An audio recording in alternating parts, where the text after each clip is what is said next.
beautiful Pocatello, Idaho for Game 7 of the Big Sky Conference Softball Tournament, brought to you by Jam Bar.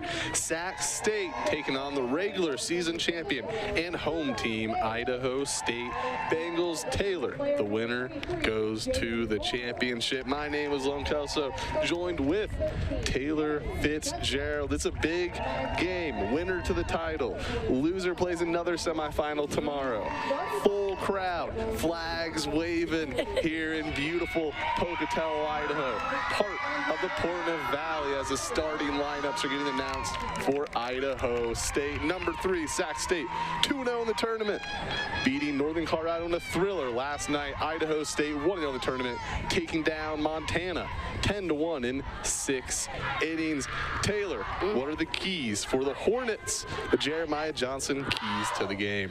First thing for the Hornets is just going to be to ride that momentum. Like you mentioned, they played some great games yesterday against Portland State and UNC. Using this momentum to set the tone early in the game. Remember what got them into this position with great pitching and explosive hitting, and like I said, ride the momentum of yesterday. Another thing they're going to need is offense needs to set the tone. The Hornets, again, have one of the most explosive lineups in the conference and have the ability to score runs in bunches like we saw yesterday. It's going to be important for them to jump out to an early lead and make Idaho State play from behind, especially with Marley Gillespie getting the ball today for Idaho State. And speaking of Idaho State, what are their Jeremiah Johnson keys to their game? So similar to yesterday, it's going to be really important for Idaho State to have that early offense and play from ahead. Bengals are 25-5 when scoring first. Use that depth in the lineup and on the bench to score runs and keep the pressure on Sac State. Playing from ahead also takes some pressure off of Idaho State's pitching staffs and allows them to pitch more free. Finally, use the home field advantage. Here we are in beautiful Pocatello, Idaho. Like you said, Logan, the ISU faithful showed out yesterday, and here they are again today, helping to propel them to a run rule victory yesterday. ISU can build this momentum and maintain momentum here as we get ready to start Game 3 of the day. Well, if you wanted to watch a heavyweight matchup, we got one for you here. Stars all over the field. Pitcher of the year, Marley Gillespie in the circle for Idaho State in the starting lineup. For Sacramento State, all Big Sky, Saskia Robb. All Big Sky, Maddie Mendoza. Player of the year, Lafu Malapai. All Big Sky, Madison Evers Lyles. Then Melissa George, Aaron Garcia, Haley Bustos getting the start today at catcher, Ava Medellin, and Addie Buckley batting ninth. Defensively for the Bengals, Gillespie will be pitching the ball to catcher Jenna Kearns, first base Groves. Over at second, Belle Navarrete, shortstop Cameron McDonald, third base Kenny Dudley, left to right it will be Alyssa Yee, Ava Brown, and Kira Day. First pitch from Gillespie. Downstairs for a ball.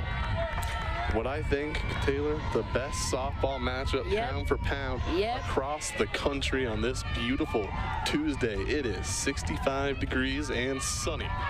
Wind blowing out to the outfield. 1-0. Ground ball back to Gillespie.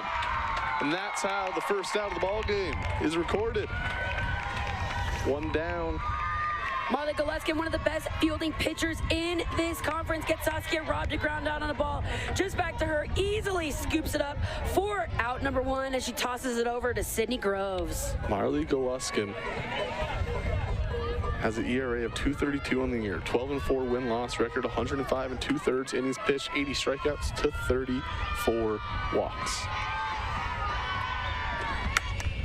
Mendoza sends one deep to left and foul. Yeah, Marley Gillespie in the circle today. The right-hander going to get the ball again for the 4th consecutive game dating back to the last series in the regular season. Likes to throw side to side with that curved screwball. Has a really great changeup and a really good drop. I would say that her changeup is elite.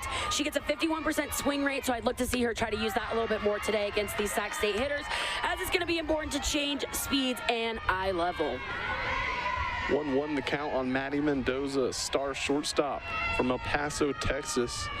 Having 365 on the year, 1,000 OPS. Had a home run yesterday, her 7th of the season.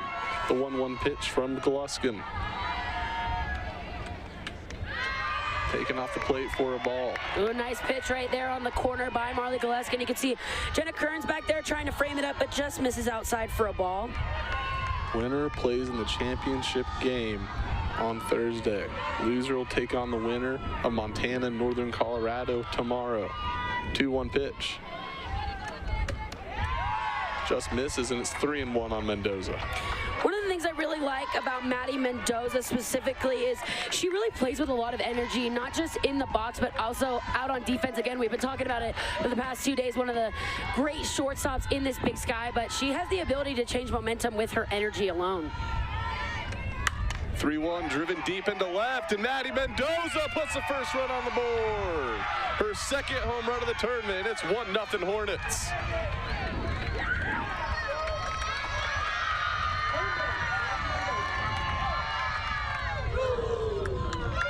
Another Northern Quest Resort and Casino home run, this time off the bat of Maddie Mendoza. It's 1-0 Sac State here in the first. Maddie Mendoza, the first pitch of this at-bat, she saw it from Marley Gillespie. She crushed it foul, and in a 3-1 count, Gillespie had to come into the zone to try to stay competitive, and Mendoza jumps all over it, gets Sac State on the board first as she shakes a round tripper through the bases.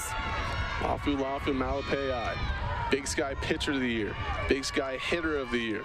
The matchup we've all been waiting for. The first pitch from Gillespie. Foul. Yeah, like you said, big time matchup right here. Two of the best in the conference going at each other, and these are just the type of situations you want to be in if you're a big time player like these two are. Malapei down in the count 0-1. Idaho State won the season series over Sacramento State 2-1. That was played here in Pocatello. The 0-1 pitch. Misses. It's even now 1-1. Zone seems to be tighter in this game than it has during this tournament. Yeah, we've seen throughout the day today really some nice pitches that have been made on the corners and just haven't been called for strikes. And we're seeing here early in this game that the outside corner might be a little bit difficult to get called early in this ball game. 1-1 driven deep into right. Malapei, 2. Back to back. Go the Hornets.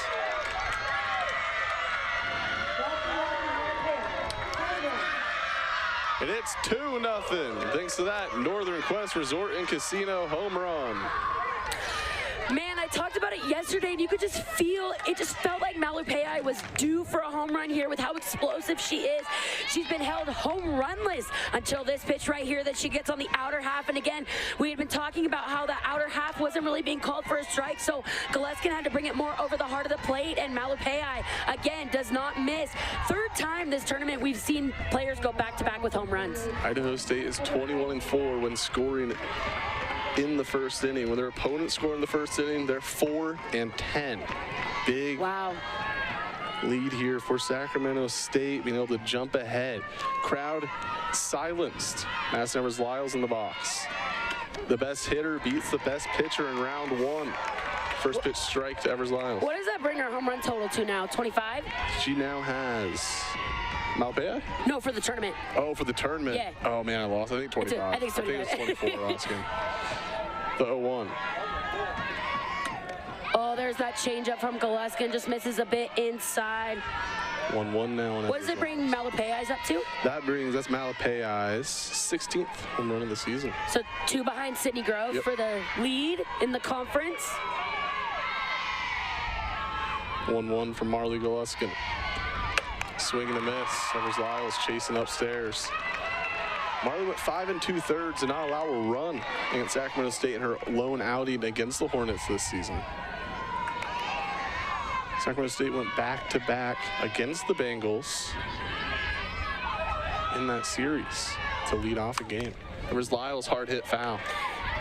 Tried to go there with that changeup again, but Evers-Lyles able just to get a piece of it and foul it off. And you know, you got to face Mendoza, Malapei, and then you got to face Evers-Lyles after that. The toughest 1 or 2, 3, 4. Yeah. Really 1, 2, 3, 4. Yeah, 1, 2, 3, 4 in Saskia Robb at the leadoff spot. Probably them and Idaho State. Yep, that in Idaho State. And Colorado right there, too. The 1-2. Hit, crushed, deep left. Is it gone? It's foul. You could just tell that these Hornet hitters have really studied and have a game plan against Marley Gillespie here. So we've seen a lot of hard, loud, foul balls in this game. So 1-2 remains the count. Jenny Kearns calls time. She wants to talk to her infield. Evers Lyles and Sacramento State are feeding off being the villains in this game. Yeah. It is a packed house full of Idaho State fans. We got alumni in the house. First one by Mendoza. Got all of it. Sends it to left field for a home run. And Malapei to right field. Opposite way. Make it 2-0 here in the first. Just one gone. Sasuke Robb was retired 1-3 to begin the game. The 1-2 pitch from Goluskin. Off the plate, evens the count 2-2. Good grab right there by Jenna Kearns. As you can see, Goluskin was trying to expand the zone there, and another good take by Evers Lyles. 2-2, one gone. Back-to-back home runs. Evers Lyles would love to make it 3 straight hits. The pitch. In the dirt. Count runs full now. Goluskin's only allowed 3 runs in her last 3 starts. Last 3 starts, 3 complete games. 2 runs allowed here in the first inning. And her 4th consecutive start, like you said, for Idaho State, dating back to Missoula. Yeah, 3 of her last 4 starts have come against Montana. So she's finally getting to see a different opponent here in Sac State. Full count pitch is popped up. McDonald calls off the rest of the infield. Makes the catch. Secures it for out number 2. So good job right there by Marley Goluskin to bounce back. And Evers Lyles does take her to a 3-2 count, but ultimately Goluskin wins this round, gets her to pop up to Cameron McDonald, and that'll be out number 2 of the inning. Melissa George went 2 for 5 against Idaho State in the series here at Miller Ranch. Also had 2 pitches, a walk, and a run scored. Mason Goluskin here with 2 outs. 2 runs already home for the Hornets. First pitch misses. Kennedy Bacon will be pitching for Sacramento State on the flip side. Yeah. Bottom half of the inning. The workhorse for the Sacramento State program. 1-0 pitch. Oh, nice pitch on that outer part of the plate. So 2-0 now. Must have missed it just a bit outside. As you can see, Jenna Kearns trying to frame it up back there. 2-0 the count, 2 outs. Goluskin trying to find that 3rd out here in the first. The 2-0 pitch. Called strike. 2-1, 2 outs. Back-to-back home runs by Mendoza and Malapei. 1 to left field and 1 to right field. Yep. The pitch from Goluskin. This one shot into the gap. This will be extra bases for Melissa George. Throw late, and it's a double, and the inning continues here for the Hornets. So Melissa George just letting the ball get deep, taking it the other way, and passes the bat to Erin Garcia as a great shot. I thought off the bat that maybe Ava Brown was going to have a chance to throw her out, but the throw just not in time as George with the head-first dive into second base, continuing the inning for the Hornets. So Erin Garcia will try to keep the line moving. The 6-hole hitter. The junior DP today batting .241, 535 OPS. First pitch from the right-hander. Misses for a ball.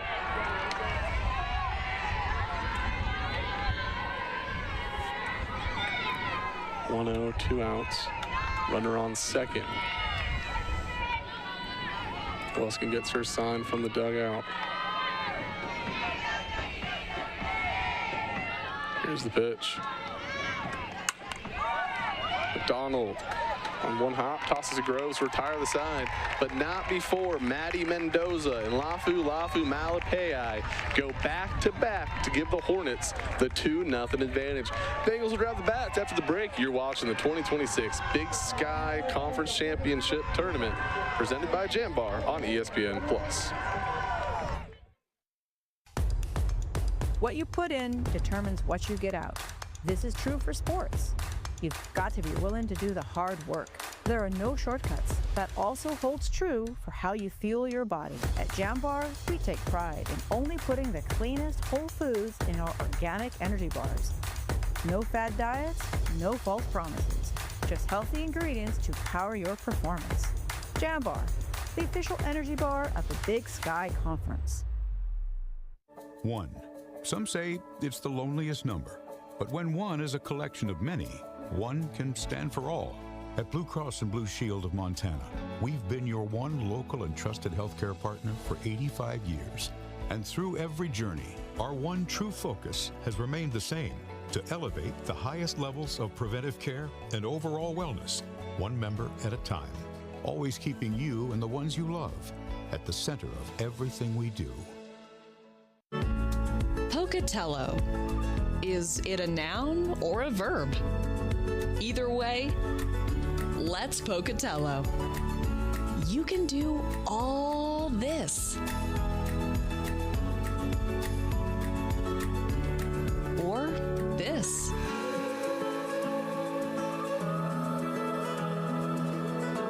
Go to visitpocatello.com to get every minute out of your visit. Idaho State grabbing their first at-bats of the game here in the bottom of the first inning, down 2-0. Idaho State has played in a lot of big games. The senior class has been through a lot, including a couple weeks ago, taking 2 out of 3 against Montana. How will they respond down 2 early here in the bottom of the first?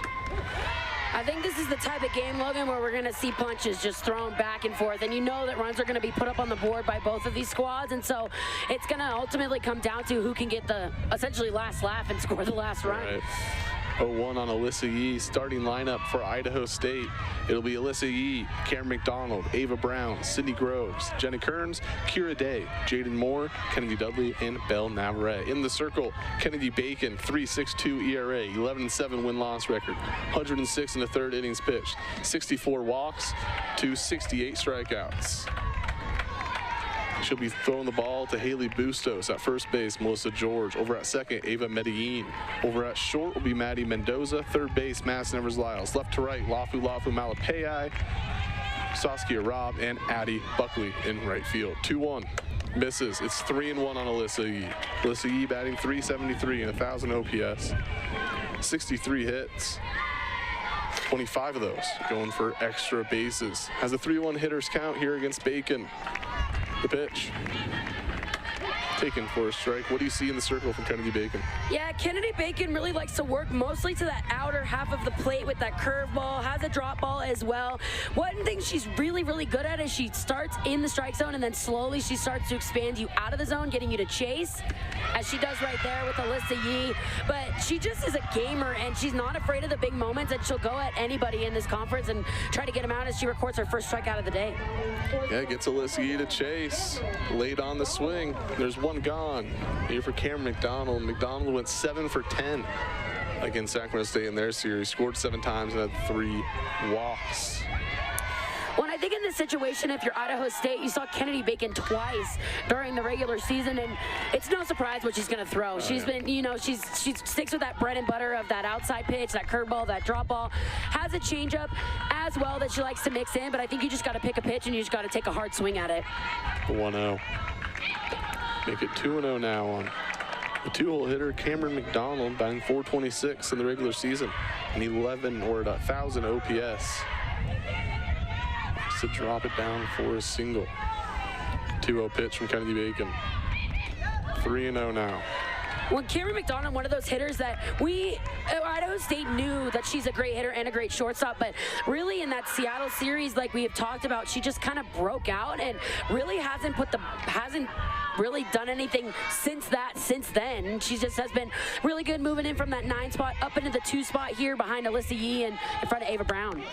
3-0 in there for a strike. So another 3-1 count. See if Bacon can work her way back into this at bat like she did Yee. Well, the thing here, too, is Kennedy Bacon throws with a very good amount of velocity, and being in Miller Ranch Hitters Park, you just got to get a good contact on it. And she did not go around. It's a walk for Karen McDonald. She'll head over to first base with 1 out.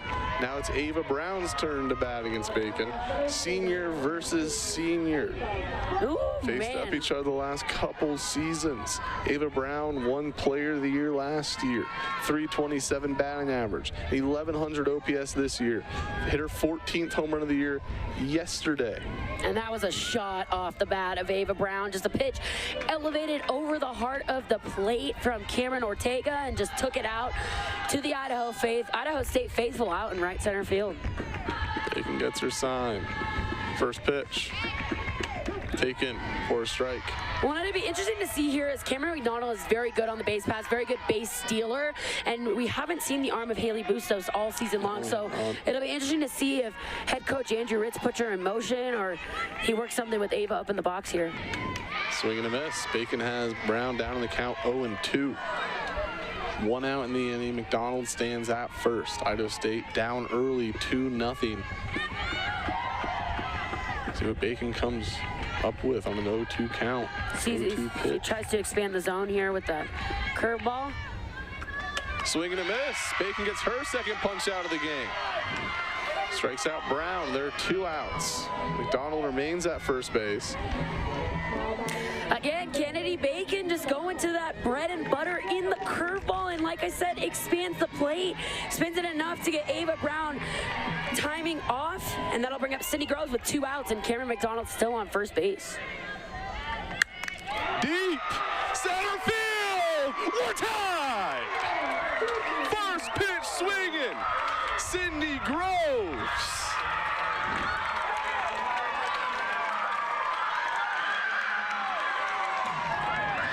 And it is deafening at Miller Ranch Stadium.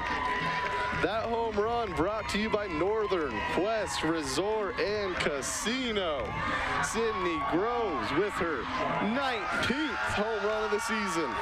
Man, we didn't even get a chance to say, are they going to pitch to Cindy Groves before she absolutely annihilates one out of this ballpark, sending it to straight away center. She didn't even give him a chance to think about it. She just said, I'll take that one, thank you very much, and crushes it to tie up this ball game here in the first inning. Came to this program for big moments, gets one and delivers once again, and we are tied. First pitch to Jenna Kearns. Off the plate for a ball. Sydney Groves and Lapu Malapai. We don't have the full ballot, but it's an easy guess. They're 1 and 2 in the MVP Absolutely. vote. Malapai won it. Sydney Groves and her both go deep in the first inning of the matchup against each other. 2-0 on Jenna Kearns. And like we talked about, you knew that this game was going to be back and forth, and Sac State throwing the first punch with those 2 home runs in the first inning, but Idaho State responding with a 2-run home run of their own. 2-0, fouled back by Kearns. Jenna Kearns, all Big Sky first team catcher, batting .345 this year, .999 OPS. Well, so this is going to be a heavyweight matchup. Yeah, you did not undersell that one bit. This one set into left field. Malapai ranging back, making the catch. Foot away from the wall. That'll retire the side. After 1 inning, we're tied 2 apiece. We'll head to the top of the second after the break. You're watching the 2026 Big Sky Conference Tournament Championships in beautiful Pocatello, Idaho. Presented by Jambar right here on ESPN+.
first inning did not disappoint. It's 2-2. 7-8-9 due up for the Hornets here in the top of the second against Marley Galuskin. First batter is Haley Bustos. Sends this one far and deep and gone. And just like that, the Hornets regain the lead.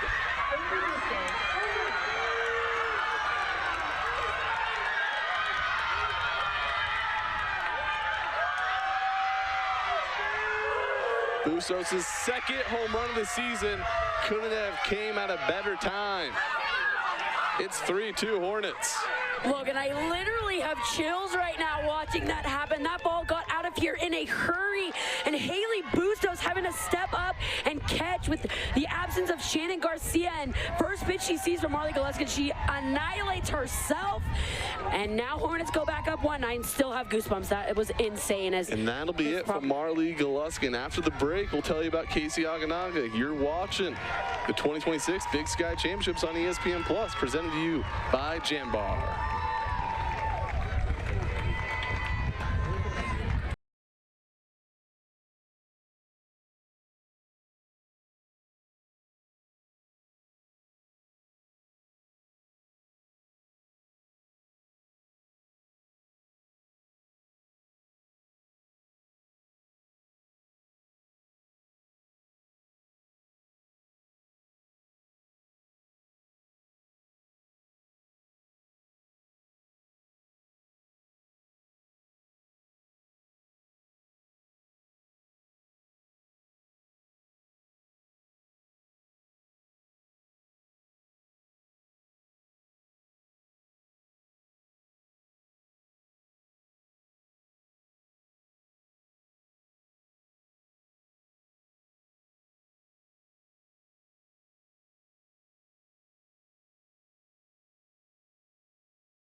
Pitcher of the year out of the game. Just an inning pitched by Galuskin, allows 3 solo home runs.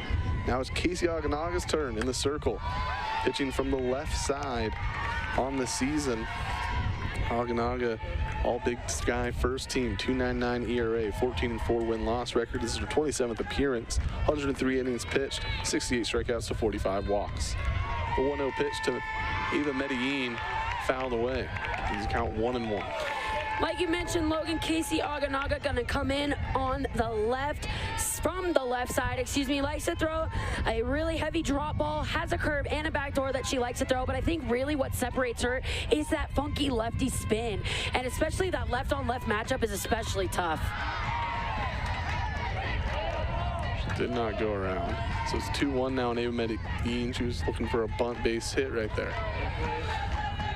Andrew Rich saying that she fully went around. He's saying it hit off her bat. He wants umpires to meet up. They will. They're just gonna chat about it real quick. Did you hear a noise off the bat? I didn't. I didn't hear. I thought she might have went around, but she never pulled back. And it looked more like a missed bunt than an actual. Than an actual. That's what I thought as well. But nevertheless, 2-1 count for Ava Medellin.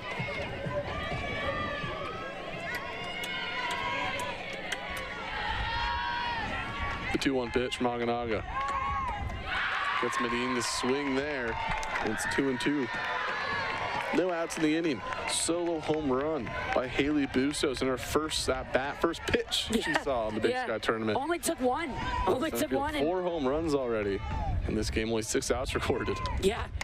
Ground ball foul. Well, and like you said, Logan, it was going to be back and forth, dogfight, and I think this is living up to all the hype of what we expected it to.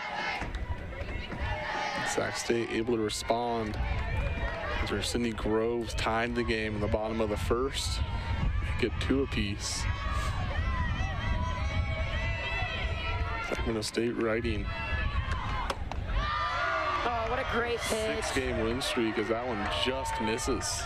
Oh, man, what a great pitch on the outside part of the plate from Casey Aganaga. Like you said, just misses, but that was a great pitch. Full count now to Ava Medellin. First batter Aganaga's faced out of the bullpen in relief from Marley Goluskin. Full count pitch. Pops it up. Kira wants it. Streaming ball.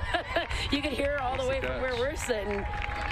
So great job by Marley to come in. I mean, not Marley, Casey to come in and get the first out there. So 1 gone. Addie Buckley steps up to the plate now. Good job right there. Casey just getting her underneath that ball. And Kira Day making sure everybody knows she wants that ball. Secures it for out number 1. Addie Buckley on the season. Sophomore batting .255. 582 OPS. Searching for her first extra base hit of the season. Slap hitter from the left side. Swings, misses on the first one. It's 0-1. Yeah, first left-on-left matchup we're going to see today. And like I mentioned earlier, I think one of the hardest matchups in softball and baseball is that lefty-on-lefty matchup. 0-2. Left-hander Saskia Robb stands on deck. 0-2, 1 gone, 1 run home here in the top of the second for the Hornets. We saw Buckley pinch run a couple times yesterday by getting the start in right field. Slow roller. Kern's going to take it. No time as Addie Buckley's speed gets her on first base with 1 out. Top of the order now, Sacramento State. That, Logan, is what I like to call the swunt.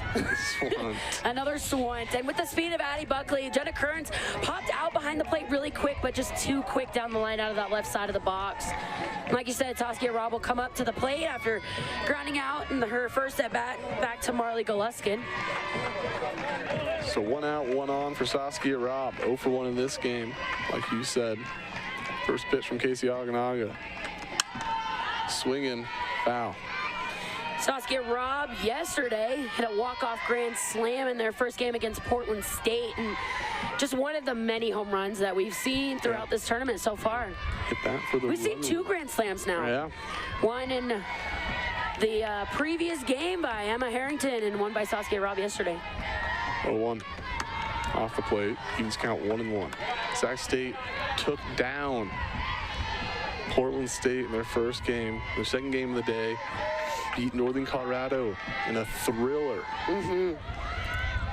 Leading the 1 seed regular season champion Bengals here in the second. Found the way by Robb. Casey has done a really good job since coming into this ball game of really just going at these Hornet hitters. Obviously, she got Medellin to fly out, and then Addie Buckley to hit a ground ball that just kind of trickled out right in front. But here again, ahead in the count of a Saskia Robb, 1-2. 1-2, 1 gone, 1 on. Pitch. Swing and a miss. Aganaga strikes out Saskia Robb for out number 2. So it just goes back to that bread and butter of that backdoor curveball and just gets her swinging on the inner half of the plate. Great job by the senior left-hander, and that'll be 2 outs now on the board. Winner of this game will be 1 win away from heading to the Big Dance NCAA tournament. The loser will be 3 games away. They'll have to play a loser bracket game tomorrow and then take down the winner of this game twice. Oh, nice pitch again on that inner half, but just missed. Maddie Mendoza went deep in her first at bat on the 5th pitch that she saw from Marley Goluskin. So 1-0 on Mendoza. Here's the pitch. Just misses, and it's 2-0. That's another great pitch right there. Yeah, sides of the plate are very Non-existent. Yeah, non-existent. Very small strike zone so far in this ball game. The 2-0. Yeah. Caught by Kennedy Dudley. That'll retire the side. So Aganaga comes in relief. Doesn't allow any more damage, but the Hornets do grab the lead. Solo home run. Haley Bustos. Hornets up 3-2. You're watching the 2026 Big Sky Conference Softball Tournament presented by Jambar on ESPN+.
in the top half of the second. How will the Bengals respond in the bottom half? Kira Day to lead things off. It'll be 6, 7, 8. Day, Moore, Dudley due up for the Bengals. Kira Day ended things early yesterday against Montana to get them to this spot.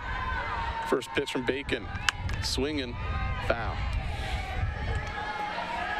Kira Day on the year, the redshirt freshman, 333 average, 1.181 OPS, 11 home runs, 5 doubles, and a triple. Yeah, she was sitting at 9 home runs for a little bit, but then when they went to Missoula for the last weekend of the regular season, hit a bomb, and then yesterday hit another bomb to end the game early, like you mentioned, Logan.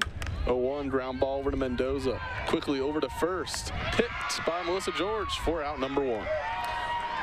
For not having a turf field of their own, Maddie Mendoza has made 2 plays like that where she's thrown a great little throw like that over to Melissa George, and looks like they've been playing here their whole season. So 1 gone, brings plate Jaden Moore. Kennedy Bacon, one of 2 pitchers all season to strike out Jaden Moore. Did it for the final out of Sac State's lone win in the regular season against the Bengals in inning number 8 with the bases loaded. Very similar to yesterday against Northern Colorado. She likes those big high pressure moments. Right. Called strike on Jaden Moore. Yeah, Jaden Moore's just been so good for this Idaho State team and been a great addition to this already potent lineup, and really has gotten a great opportunity in the middle of the season and just hasn't let it go away from her, and she just continues to swing a good bat. 1-1, 1 out. Moore on the season, the DP batting .395 and 1,064 OPS. Another pitch very close to the zone, not called a strike. It's 2-1. You can see the reaction on Kennedy Bacon's face right there. Must have, I think, maybe a little low, maybe a little outside. 2-1 pitch. 3-1. So good hitters count right here for Moore. Looking to put a good swing on the ball. As you can see, the outfield has shifted for her to go the other way. She does like to go the other way pretty often. Ground ball, Mendoza fields, tosses to first. 2 6-3s to begin the bottom of the second. So with 2 outs, we'll bring the senior third baseman Kennedy Dudley to the plate. Kennedy Dudley batting .258, 730 OPS, slipped the yard 3 times, and has 10 doubles, 13 extra bases, and her 32 hits this season. Caught that line drive for Maddie Mendoza to end the top of the second inning. Gets back here in the bottom. First pitch to her, misses outside for a ball. It's a 1-0 count on Victoria, Texas native. One last run for her at Miller Ranch Stadium, place she's called home for 4 years. Yeah. 2-0.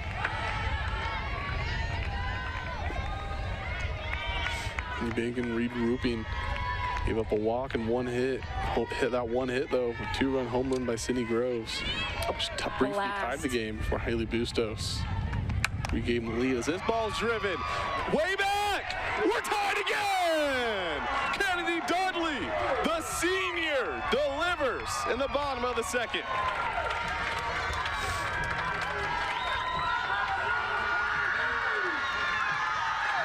Another Northern Quest Resort and Casino home run. Woo. Man, what a swing of the bat from Kennedy Dudley in a 2-0 count. Just again, gets a pitch over the heart of the plate, and similar to the ball we saw Sydney Groves, it just goes straight out to center field. Logan, we're tied again. Oh, man. Each time each team has scored, everyone needs to catch their breath. I mean, both teams need to catch their breath. The fans here need to catch their breath. We the viewers at home. Every run scored has been via the home run. Man. 5th home run of the game we've seen. First pitch, was it a strike? I believe a strike. Yeah, it was called strike. So yesterday, we saw Montana hit 6 home runs on their own in their first game, 7 with Sadie Kirk. Here, we already have 5. Yeah, this is getting crazy. Ridiculous, yeah. When you have these pitchers that throw so hard, but then they have to come a little bit more on the plate, and these hitters just able to capitalize on it. 1-1 flared out into left. Malapei makes the catch, retires the side. But once again, we are tied. We'll head to the top of the third. 3-3. You're watching the Big Sky Softball Conference Tournament presented by Jambar right here, beautiful Pocatello, Idaho on ESPN+. Boise. That quaint, waiting to be discovered, best-kept secret city, right? Nah, not to brag. Who are we kidding? Totally bragging. There's more to see, do, and share here than cities twice its size. It's a walkable, talkable, eat, drink, and danceable, boastable, postable, shop till you droppable city. You don't just visit Boise, you live it. See for yourself. Visit Boise. Now. In the heart of Montana's untamed wilderness, a legend is brewing. Jeremiah Johnson Brewing, the official beer of the Big Sky Conference. Brewed with the rugged spirit of the West. Jeremiah Johnson is simply a world-class, straightforward, no-nonsense beer. Do well. Wow, $1 million. Yeah. Whoa. Itchery. Didn't touch it. I was just using it as a drink tray. Sir, I'm obligated to inform you that I have a yellow belt to the art of karate. Yellow. What's your signature move? The fist of mild discomfort? Try again. The flinching dragon. That's not a thing. The flying side eye? We're getting warmer. I'll take out your right arm. Welcome back to beautiful Pocatello, Idaho, home of the 2026 Big Sky Championships presented by Jambar. I'm joined by special guest, Kelly Ray. How are we doing? Oh, just fabulous now that we've tied the score. Kelly Ray, an Idaho State Hall of Famer, former Idaho State softball player in the late 70s. So what do you think? New facilities, you like them? It's amazing. I tell you, if we had had this field, nobody would ever have any errors. Right, yeah. You like the turf? I'm sure you never got to play on turf field, did you? We did. We played in the mini dome. Oh, that's right. Wow. Yeah. What was that experience like, getting to play in the mini dome? It was awesome. Of course, the weather was always good in the mini dome. It hurt like really bad when you slid. Yeah. You have to spray this goop on you, but other than that, it was a lot of fun. The mini dome, home of Idaho State football, now known as the ICCU Dome, as Casey Aganaga gets Lafu Malapei to chase for out number 1 via the strikeout. So who are you joined with today? I noticed you in the crowd. You guys are all wearing matching outfits. Yeah, a bunch of alum from the late 70s, like you said, our team there from 78, 82, and family members, and just we're just into this Idaho State. We're a very proud alumni. Ground ball gets through into center field. Madison Evers-Lyles with the single with 1 gone here in the inning. Yeah, ISU still searching for that first tournament appearance. 2 wins away now. What would that mean to you, all the alumni? I'm going to cry. Yeah. Right, honestly, I'm going to cry right now just thinking about it, because these girls have worked hard, and they're going to do it. Yeah. So that's what we're hoping for. That's it. Yeah, Andrew Rich really been rejuvenating his program over the last 5 years. As Melissa George hit by the pitch. We have 2 runners on now. Or Aaron Garcia. I can just say that Idaho State has a lot of support from their alumni and from the current players' families.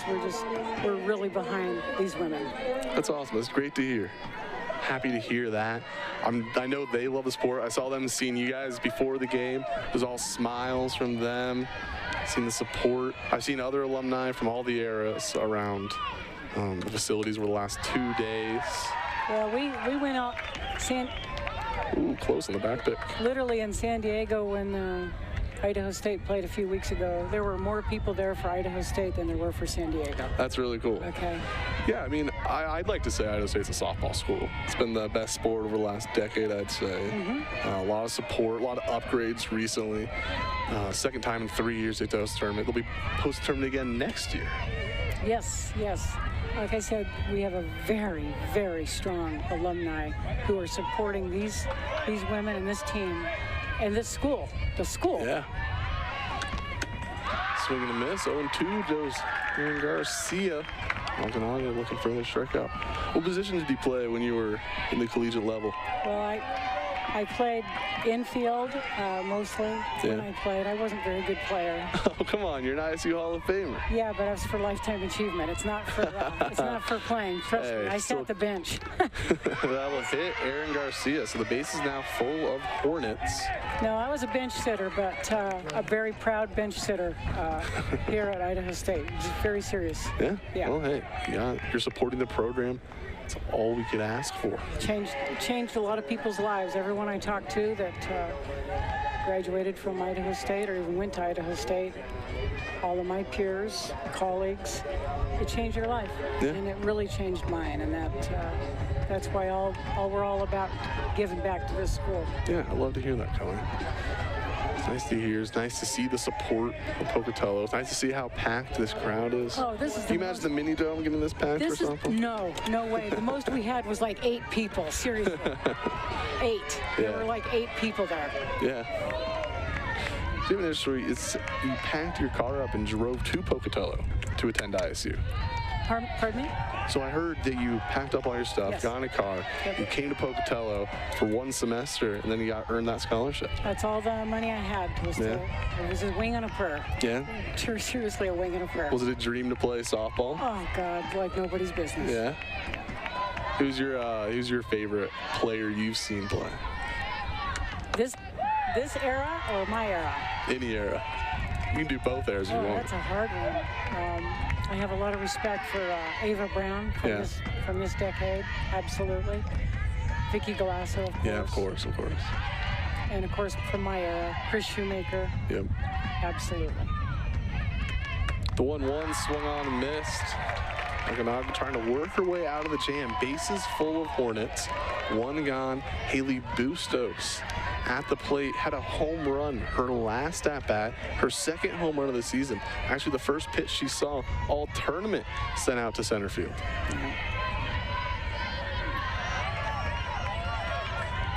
Here's the 1-2 pitch. Swing and a miss. Back pitch. No! With a strikeout for out number 2. Now the bases remain loaded, and Ava Medellin will step to the box. Let's look at this replay. Beautiful pitch, huh? Yes. And almost got the back pitch. Love it. I got to put a shout out too to Chris Fenwick was here. I played with her. She's a Hall of Famer, and she was a heck of a player too. A lot of respect there. What was the emotion like when Idaho State announced they're bringing back the program? Ground ball. McDonald tosses to first. Is it in time? No! Ava Medellin infield single. And that'll give the Hornets the lead. Head coach Andrew Rich wants to talk to the first base umpire. As we'll look at a replay here. Karen McDonald handling the slow roller. And it looks like Medellin got there just in time. With 2 outs, the infield single gives the Hornets the lead. Now we'll get a meeting between the 3 umpires. Is there interference out there, shorts? That might be what Andrew Rich is asking for. It might have been interference. It looked like a little bit of interference, but I don't know. Yeah, so you're asking about the emotion of when the soft program came back, when it was relaunched. You know, we were a little out of it. We were all working real hard, all of us alum. We didn't even know.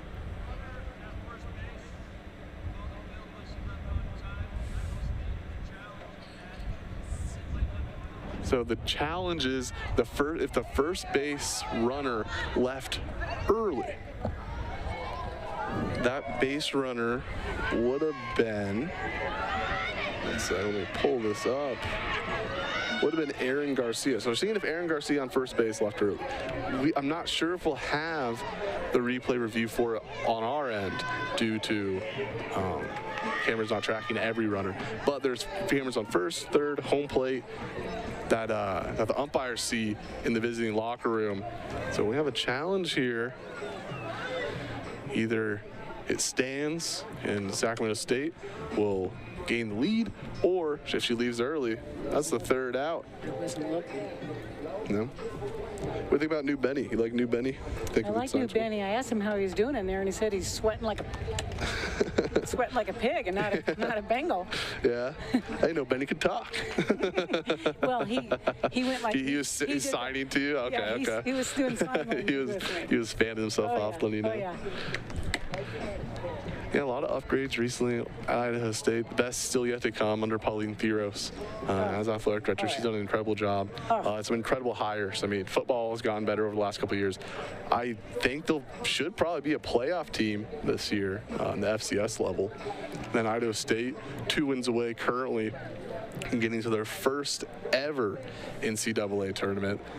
We cannot give thanks enough to Pauline Theros. Right. She has taken this school and its athletic program to unheard of levels, really. Yeah, it's been unbelievable to watch it happen.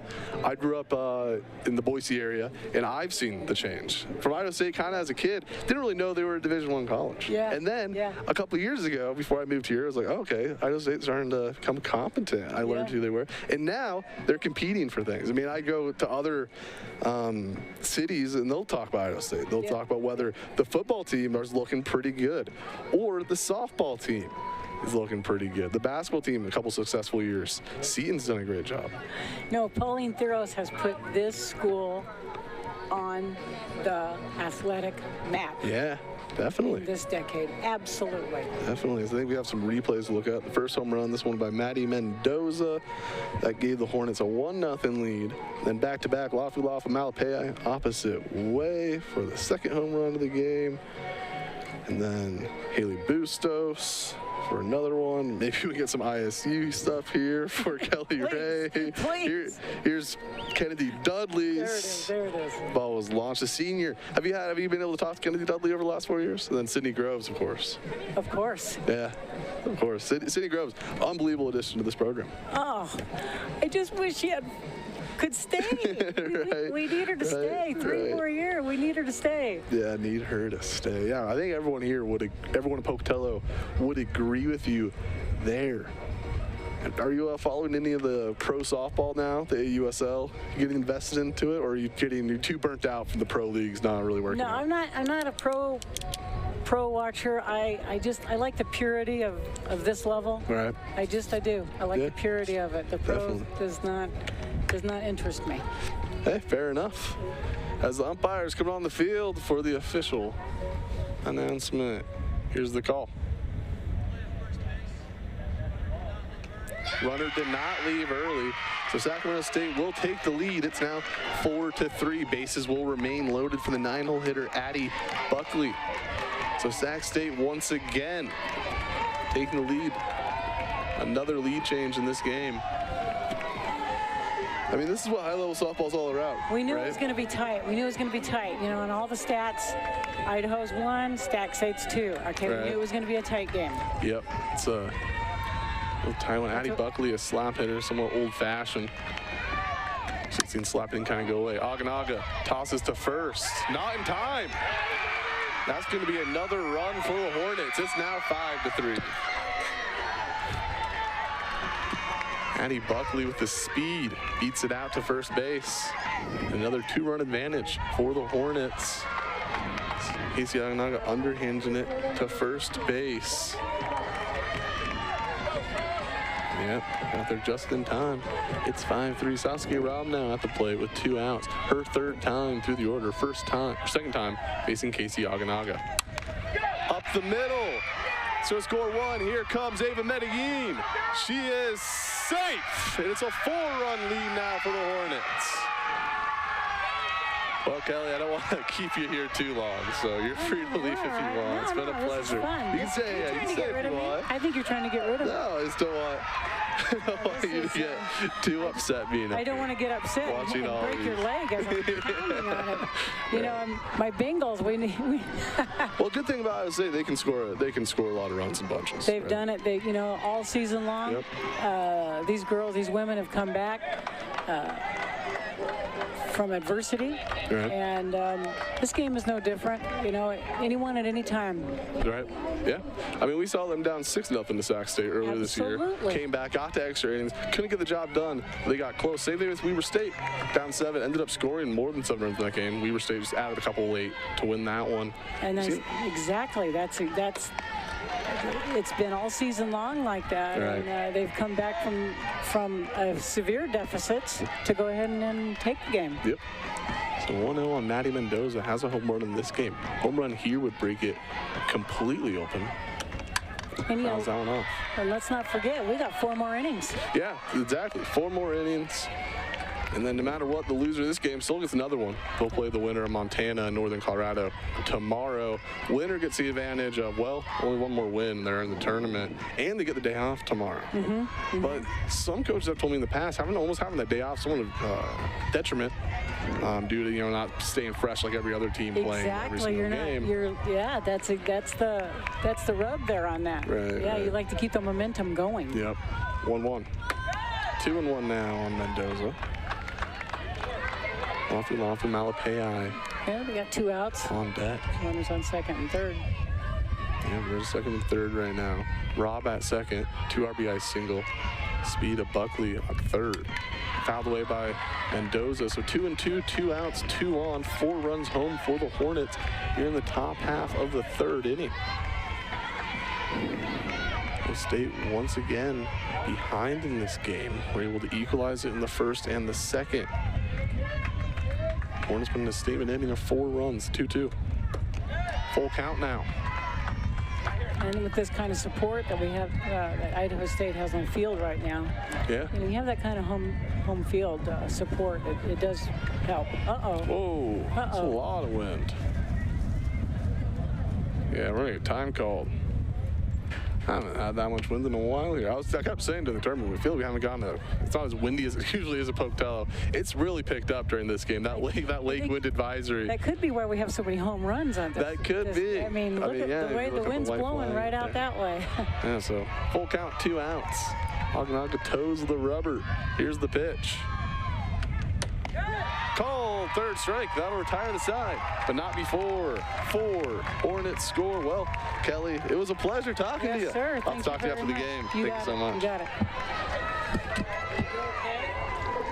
You're watching college softball on ESPN Plus, presented by J-Bar.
Four runs. How will the Bengals respond this time? Top of the order, Alyssa Yee taking on Kennedy Bacon, strikeout victim her first time around. And I'm rejoined by Taylor Fitzgerald. Yes, I am back. Taylor, you missed a longer half, and Kelly Ray got a long interview. I know. I was watching it, and I was like, Kelly Ray's gonna get some good airtime. I don't know if she was as happy. And it's caught by Melissa George for out number 1. Yeah, I don't know how happy she was with Hey, she made her broadcasting debut. Yeah, she did make her broadcasting debut. It's good for the Idaho State alumni to hear that the softball peeps are here and alive and well and cheering on their Bengals here. So 1 out brings Karen McDonald to the plate. Walked her first time around, came around and scored on the Sydney Groves home run. First pitch from Kennedy Bacon. Misses for a ball. 2 home runs in the game for Idaho State, both home runs. 9 hits for Sacramento State, 7 runs on the board. 2 infield singles, then a base up the middle by Saskia Robb, giving them 4 runs in the top half of the third. Called strike, I should say. 1-1 on Cameron McDonald. Well, and the good news is if you are a Bengals fan, you just got to get, some runners on base. And with the way this game is going right now, one swing of the bat could really change the game and put the Bengals right back in it. So, one time by McDonald, fouled. It's now 1-2. Saw a punch thrown by Sacramento State in the top half inning. Counter punch by ISU. Another right hook by Sacramento State in the top half. Another counter by ISU. And then they knocked the Bengals on the mat in the top of the third. Will the Bengals get up? 2-2 now on McDonald. Well, like we were talking about for Idaho State getting back in it, if you're Sacramento State on the flip side and Kennedy Bacon, you want to have a shutdown inning where you don't give the Bengals any type of momentum back. You want to try to get through this heart of the order at the top here. Full count now on McDonald. Bacon trying to expand the zone. Game 3 of 3 today, game 7 overall in the conference tournament. After today, 4 teams will remain. 2 teams already eliminated today. Neither of these teams will be eliminated with a loss. The loser will play the winner of Northern Colorado versus Montana tomorrow for the right to play the winner on Thursday. Downside of that, you have to beat the winner of this game twice on Thursday. It can be done. Can be done. Off the plate, so Karen McDonald, second walk of the game, base runner for the Bengals. The senior Ava Brown will step to the box. Kelly Ray's favorite player of the new era of softball. Well, she's a good one to pick if I had to say. Ava Brown's a pretty good one out here. And what position did Kelly Ray play? She said bench. Oh, I was going to say if she's an outfielder. No, she just played infield, but she was mainly bench. Wanted to keep letting me know that she was bench. Well, ground ball. Evers Lyles bobbles it, only plays to first. It is not in time. So a bunt, or an error, I should say, by Madison Evers Lyles puts Ava Brown on first. We'll see if there's a challenge here. Well, just good hustle on this play right here by Ava Brown, as head coach Lori Perez is going to go over and chat with first base umpire. But really great hustle out of the box from Ava Brown to get down the line. See if head coach Lori Perez wants to use one of her challenges here. Andrew Richbert, one of his in the top half of the third. Other thing Kelly Ray got to experience. Yeah, challenge. Yeah. When I was sitting out with on the first base side with the fans, they were asking, what's this challenge about? I said, oh, wait, let me tell you. I know what this is about, as I think...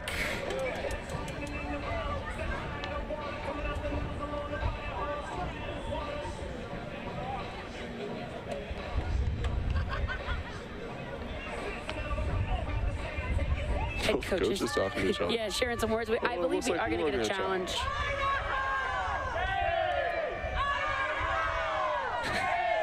Yeah, Idaho State fans are cheering through it. Yeah, I can read his lips. They're challenging if she was safer out at first base. So I wish we had microphones to give our umpires like they do in other conferences. Right. That'd be kind of cool. But then they got to wear it the whole time. Run a mic cord out there. You know what I saw today? Actually, that was super awesome. I was watching the first game of the SEC tournament with Missouri and Auburn, and they had an umpire cam. Oh, yeah, I have seen that. Yeah. Let's look at this replay. Hustling down the line. Brown got there in time. Ooh, very close. Very close. Very close. So if this Large call... stretch by Melissa George. Yeah, if this call stands, Idaho State will have runners on first and second, 1 out. But if it is overturned, it'll be runner on second, 2 outs, which is what Sydney Groves had the last time she was up to the plate. So it could be an error, or it'll be 2 outs, the runner on second. like you said, for Cindy Groves. Oh, yeah, so I saw this umpire cam where they had it on his hat like a little GoPro. I was like, that's cool. Yeah, MLB's done that. I think it's... I like when they do it with There's some network that does them. I like when they do it with the home plate umpire, so you can see like all the balls and strikes coming in and stuff. I think Fox, actually. I know they did it for the World Baseball Classic. Oh, I mean, yeah. Multiple networks might be doing it now. Yeah. I think they were first. Yeah, I've seen it. It's pretty, I don't know. Sometimes the view is like, whatever. Yeah, it depends on the quality of the camera for sure. For sure. And also the umpire's position. Yes. Sometimes you'll just get nothing.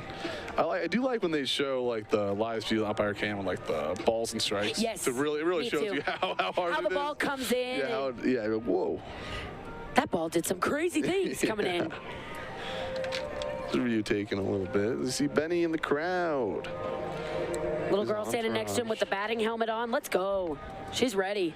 Idaho State fans mixing in with a little portion of, looks like Montana fans and Sac State fans. Yeah, a little bit of everybody. Here's the official call.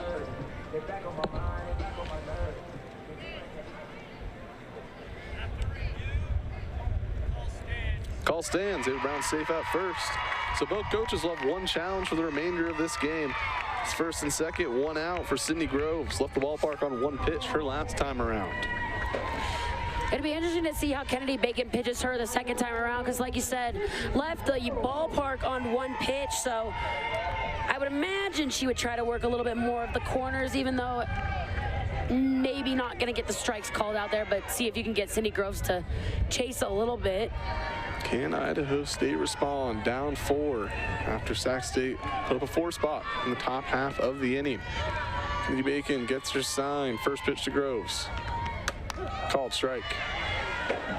So she does go right at her. Yeah. Senior versus senior. Bacon, complete game yesterday. Against Northern Colorado. Went the distance. Oh, nice off-speed pitch on the outer part. Just misses. Yeah. Another close call. That'll be ruled the ball. It's 1-1. 1-1, 1 out, 2 on. This pitch. Misses. 2-1. Ava Brown stands out first via the air. Cameron McDonald stands at second via the walk and then moving over on the air.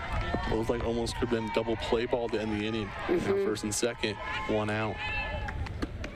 3-1 to Groves. We'll see if she gets a challenge pitch here. There's a spot to put her, but it would load the bases and bring the tying run to the plate. 3-1 the count, 2 on, 1 out. Here's the pitch. Misses, so that loads the bases. So just like the Hornets in the top half of the inning, the Bengals load the bases. Now the player from Pocatello, Idaho, Jenna Kearns, grabs the bat and will face Bacon with 1 out. She flew out to left field in her last at bat, but she did get a pretty solid piece of contact on that ball. Just got up in the air a little bit and hung out just enough for Malupea to make the catch. So see what she's able to do here. First pitch off the plate. Kennedy Bacon wanted it. It's 1-0. 1 out on decks here today. First, Bacon has to pitch to Kearns. Nowhere to put her. 1-0 count, 1 out. Bases full of Bengals. 2-0. This strike zone seems to be shrinking and shrinking as this game goes along. Yeah. Bacon can't buy a strike on the outside part of the zone. And again, 2 really, really nice pitches on the outer half. And to the credit of Jenna Kearns, great takes. 2-0. Over to second. There's 1. Is it 2? No, she's safe. It'll score a run. It's now 7-4. Fielder's choice. You can see if Sac State wants to burn another challenge here. Great job right there by Medellin to flip that over to Mendoza. And Jenna Kearns does have good speed. I don't think they're going to challenge here. But don't want to risk 2 challenges. Yeah, you could see George immediately after the play put her heads up with the headphone position. But Bengals will get 1 home in the inning, and it'll continue on for Kira Day. So first and third, 2 outs for Kira Day. Score now 7-4. First pitch today. Down. 1-0. Hit a ball hard right at Medine and Jenna Kearns, but just right within her range. Like you said, it'll bring Kira Day to the plate and see what she can do here. That one misses. Here comes Brown. She's safe. It's 7-5. Wild pitch. Scores another Bengal. Brings it within 2. Time call by Ava Medellin. She wants to talk to her entire infield. Let's look at a replay here. So Kelly Ray celebrating. Yeah, just a ball down in the zone, and Bustos unable to get a glove on it, and Ava Brown with the speed, getting in with the slide. You can see she's fired up. 7-5 the score. Jenna Kearns advances to second. I was curious if they were going to put Jenna Kearns in motion just with Ava Brown at third base, but she doesn't need to with the wild pitch right there. Gets herself over there anyways. 2-0 the count on Day. No hits in the inning for the Bengals. 2 runs though. Day swings at the 2-0 and fouls it back. 2-1, 2 outs. Runner on second, 2 runs home for the Bengals in the bottom half of the third. Bacon gets her sign. Here's the pitch. Off the plate, 3-1. Hitters count today. On deck, Jaden Moore. Nice grab back there by Haley Bustos.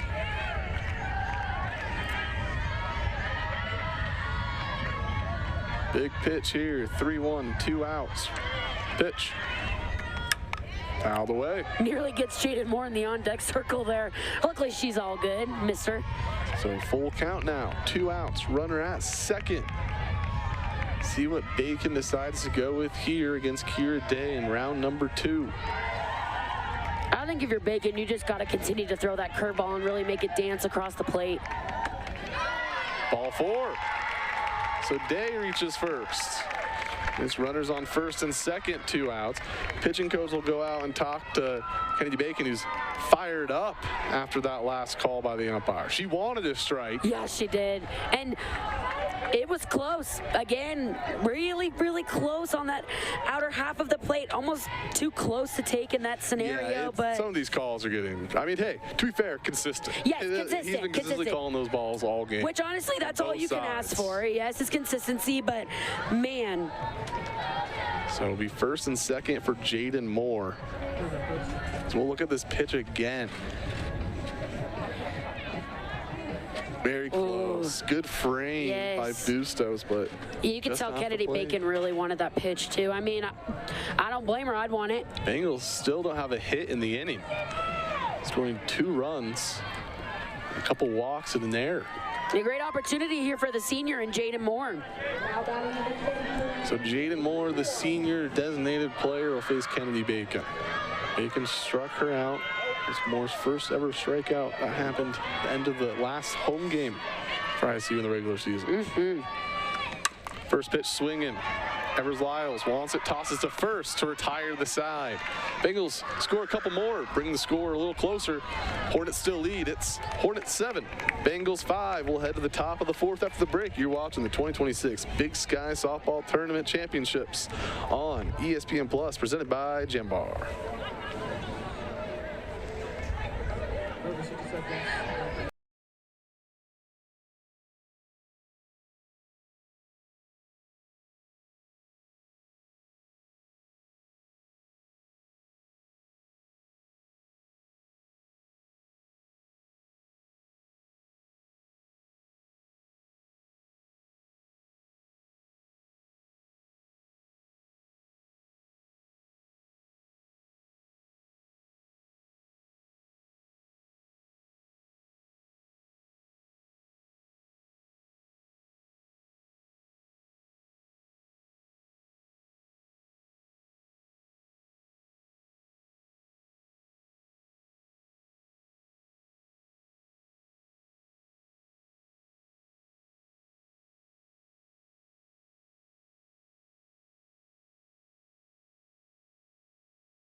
home of MLB.tv. All MLB out-of-market games, live or on demand, are all in one place. Well, it's 7-5 here in the top of the 4th inning. Runs have been scored every inning by each team. Hornets looking to continue that trend here in the top of the 4th. It'll be Lafu Malapai. 1 home run, 1 strikeout in this ball game. I think she's probably really excited to get another look here at Casey Aganaga after you said striking out in her first plate appearance against the lefty on 3 straight pitches. So 7-5 the score. 9 hits, 7 runs for the Hornets. 5 runs on 2 hits for the Bengals. Ground ball, first pitch, McDonald to Groves, 1 gone. Alapea Hell smiles as she gets up after her slide into first base. She was trying to pull a Ava Medellin there. Yeah. I mean, on the turf, honestly. Yeah, may as well. I feel like on dirt, it would not slide as nicely. Madison Evers-Lyles steps in the box. Singled her last at-bat. So that pitch down for a ball. Came around and scored.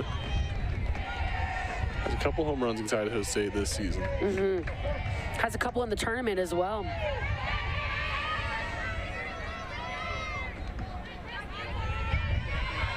One-0. Fouled away. Teams count 1-1. 2 runs in the first, 1 run in the second, 4 runs in the third. For Idaho State, 2 runs in the first, 1 run in the second, 2 runs in the third. It's 7-5 the score here in the 4th inning. High scoring affair. Idaho State on their second pitcher, Marley Goluskin, started things off. Casey Aganaga has came in relief. Kennedy Bacon, on the other hand, has stayed in this entire game. Hey, if you're a fan of offense, this is the game you want to tune into. Right. So 1-2 on Madison Evers-Lyles.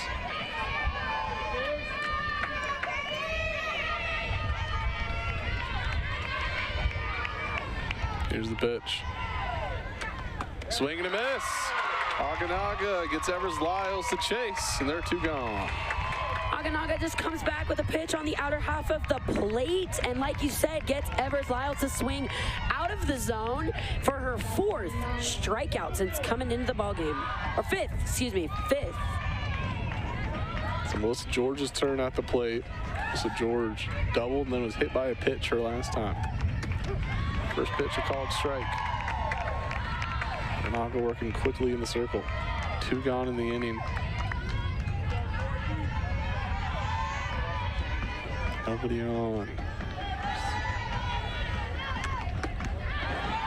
She go. No. Teams count 1-1. The Idaho State fans did not like that call. I don't think they'll like any call. I heard one of them. Any call against Idaho State is not going to be received well. I heard one fan go, "Oh man." 1-1.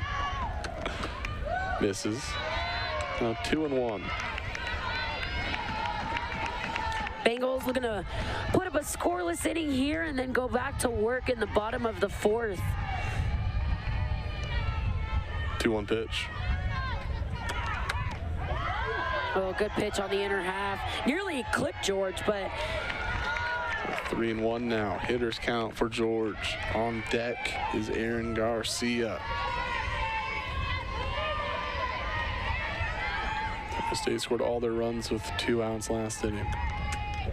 Called strike. That might be the furthest out of that we've seen this game. Furthest call outside of the plate. Or, I mean, probably hit the plate. Just on the corner. Yeah, we haven't really got the corner called in this game. Full count, 2 outs. Here's the pitch from Casey Aganaga. High fly ball. Kira Day under it. And Taylor, the first 1-2-3 inning for either team. As Aganaga sets down the Hornets in order. Bengals grab the bats. You're watching the Big Sky Softball Championship presented by Jambar on ESPN+. As the sun rises over the Rocky Mountains on a new era, we stand on a foundation etched in stone. Built on the backs of legends, All-Americans, and national champions, we've made our mark not only in the West, but across the nation and the globe. Through perseverance and commitment to a world-class student-athlete experience, we've set ourselves apart from our peers as an untraveled road lies ahead. We are the Big Sky Conference, where experience is elevated. Bengals prevail. They focus on the greater good. They roar. And at Idaho State University, Bengals rise. Stride confidently into what's next. That end game that changes the game. You're the driving force, the main character of your own story. Idaho State University. Bengals rise. Bengals roar.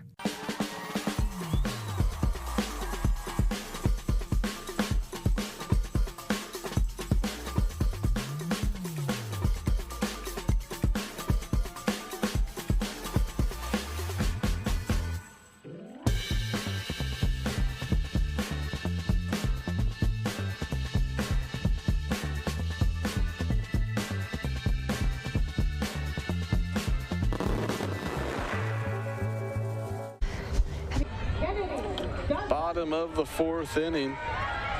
Hornets held scoreless in the top half. Kennedy Bacon looking to do the same to the Bengals in the bottom half. Kennedy Dudley will be 8-9-1 due up for the Bengals. First pitch to Dudley misses for a ball. It's 1-0. Dudley's last at bat went yard on a 2-0 pitch, straightaway center. Kennedy versus Kennedy out there. Yeah. Spelled differently. Yeah, spelled differently. 2-0. The senior from Victoria, Texas. Get to play at least this game and one more, at the very least, at her home stadium. 2-0 pitch. 3-0. 3-0 to Dudley. On deck is Belle Navarrete. On top of the order to follow after that. Here's the 3-0 pitch from Bacon. Called strike. It's a 3-1 now on the senior third baseman. Senior in the circle above. 1-2-3, just like Casey Aganaga. She won't get it as Kennedy Dudley will walk over to first base. Another great pitch on the outer half of the plate. And to the credit of Kennedy Dudley, great take, and that'll bring Belle Navarrete to the plate. See if she tries to maybe bump for a base hit here or just swing away. So no outs, Navarrete at the plate. 2 RBIs yesterday on a double and a single. See what she does here. Corners playing in, expecting bunt. Shows bunt, pulls back. It's a strike. Dudley remains at first. See if she does it again here.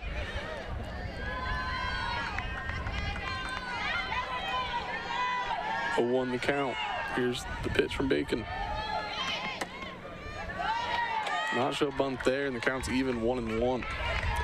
Similar to Cameron McDonald, Belle Navarrete has the ability to lay down a bunt, not just for a base hit in a sacrifice situation, but can lay down for a bunt for a base hit as well, and has the ability to swing away, as we saw happen yesterday. So we'll see what head coach Andrew Rich goes with here. Here's the 1-1. Shows bunt this time, misses. So it's now 1-2 count on Navarrete. Dudley remains at first. 1-2, no outs. Dudley leads to first via the walk. Here's the pitch from Kennedy Bacon. Just misses. It's 2-2. I've never in my life seen so many close pitches on both sides. Close, so close to the plate, and catcher's trying to frame them up back there. They look so good. 3-2. So Kennedy Bacon's about to lose her mind. I think so too. And honestly, I don't blame her. Yeah, I probably would too. Full count. I know I would. Runner on first. The payoff pitch from Kennedy Bacon. Time. Never mind. I was lying to you guys. Not coming. We'll have to wait a couple more seconds. Wanted to make sure she had the right sign. When in doubt, call time. Full count. Here's the pitch. Misses. So back-to-back walks to start things off for the Bengals here in the bottom half of the 4th inning. Time called by Andrew Rich as Olivia Robinson looks to be pinch hitting here for Alyssa Yee. But we'll see if there's a change. I was going to say, I wonder if he's going to...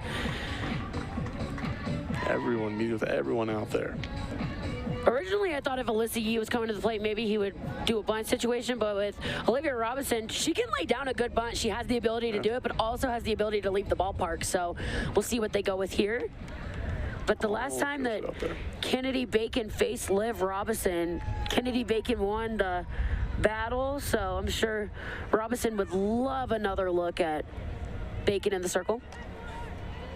But 2 back-to-back free passes. 3 times to Bacon. Was also had a home run against Kennedy Bacon. She'll pinch hit here for the senior Alyssa Yee. The senior pinch hitting for the senior. Both 4-year Bengals. Both have played in this tournament 4 times. They played in these games. They played in the games. The winner take alls. They've lost both of them in the tournament. They won the regular season title in winner take all against Montana, but that's not what they're chasing. They're chasing the conference tournament championship. The big dance. The big dance. Kelly Ray said she cries just thinking about it, along with many alumni around Idaho State. First pitch to Robinson. Ball. Kennedy Bacon is irate in the circle. These pitches are missing by maybe a centimeter at this point. A millimeter at this point. 1-0 the count. 2-0. You have to think the Sac State bullpen is getting maybe a little bit loose at this point. I know Bacon's been their workhorse. But you have Ortiz in the bullpen and Leon. If you're Bacon, you just have to make sure you're not overcorrecting. Just make sure you're trying to hit the same spots. 3-0. 3 of the exact same pitch. 3 of the exact same balls. So 3-0. No outs. 2 runners on base. Pinch hitter Olivia Robinson at the plate. Well, we've kind of talked about it too on previous broadcasts before, but when you're missing like that, you don't have to correct much like you were saying. You just want to make small little adjustments. 4-pitch walk. Kennedy Bacon yelling, "That's a strike, that's a strike." Bases are loaded. Lori Perez is going to talk to the home plate umpire. 3 walks, loads the bases. Pitching coach out to talk to Bacon, cool her down. Bacon doesn't want to talk to anyone. She's angry. She just wants to go right at the next hitter. Rich is going to talk to all of his players. Lori Perez is irate. She's giving the umpire a mouthful. Carly Johnson's going to join the circle. 3 assistant coaches. Everybody's out here. And 5 Bengals in one side. The other huddle, you got 2 coaches along with 6 players. Bases full, no outs. All 3 runners have reached via the walk. And it is now up to Karen McDonald at the plate. No outs here in the bottom of the 4th. And a great pitch hitting at bat right there from Robinson. Didn't even have to take the bat off her shoulders and took some really, really, really close pitches, but ultimately is rewarded with the walk. I am curious if he's going to re-enter Alyssa Yee to run. I'd like to assume so, but it'll probably happen after their meeting is complete.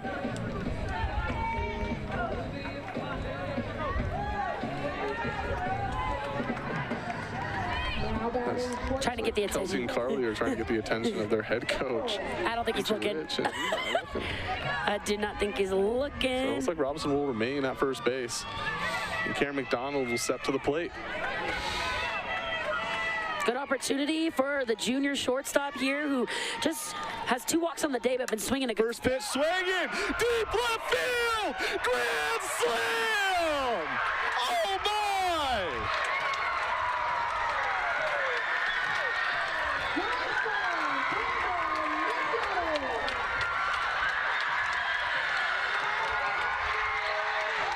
Cameron McDonald just blew the roof off this place.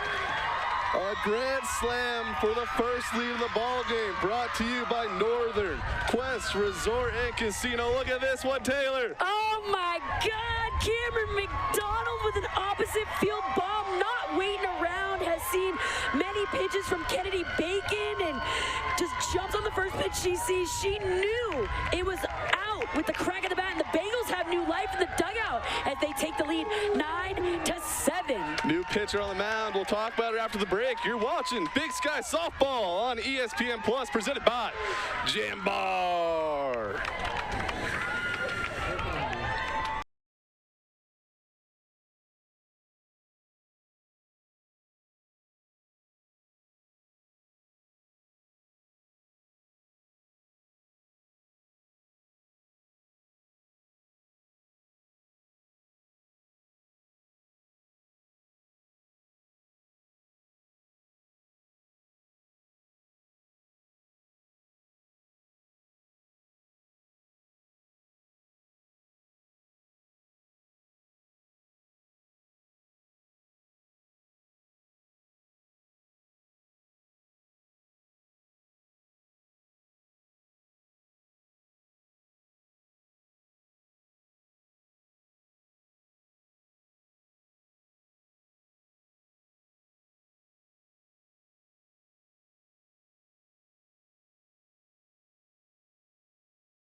Nine to 7 here in the bottom half of the fourth. Kennedy Bacon out.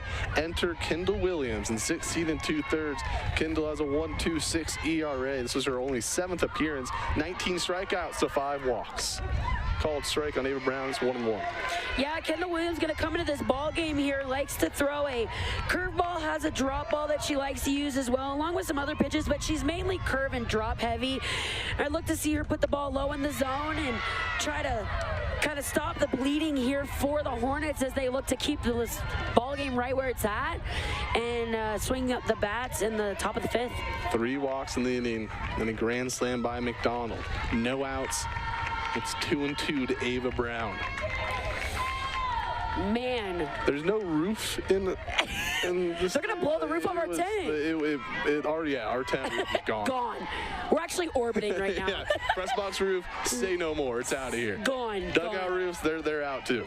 I would have loved There's no roofs under that. I would have loved to have seen the press box's faces after that swing from Taylor, Cameron it's McDonald. only the bottom of the 4th. I know, Logan. We got 3 more innings. I know. What Kendall Williams enters the game and strikes out Ava Brown for out number 1 here in the bottom of the 4th. Yeah, we still got more softball to play. Yeah, this one's far from over. Far from over. Has a lot to say.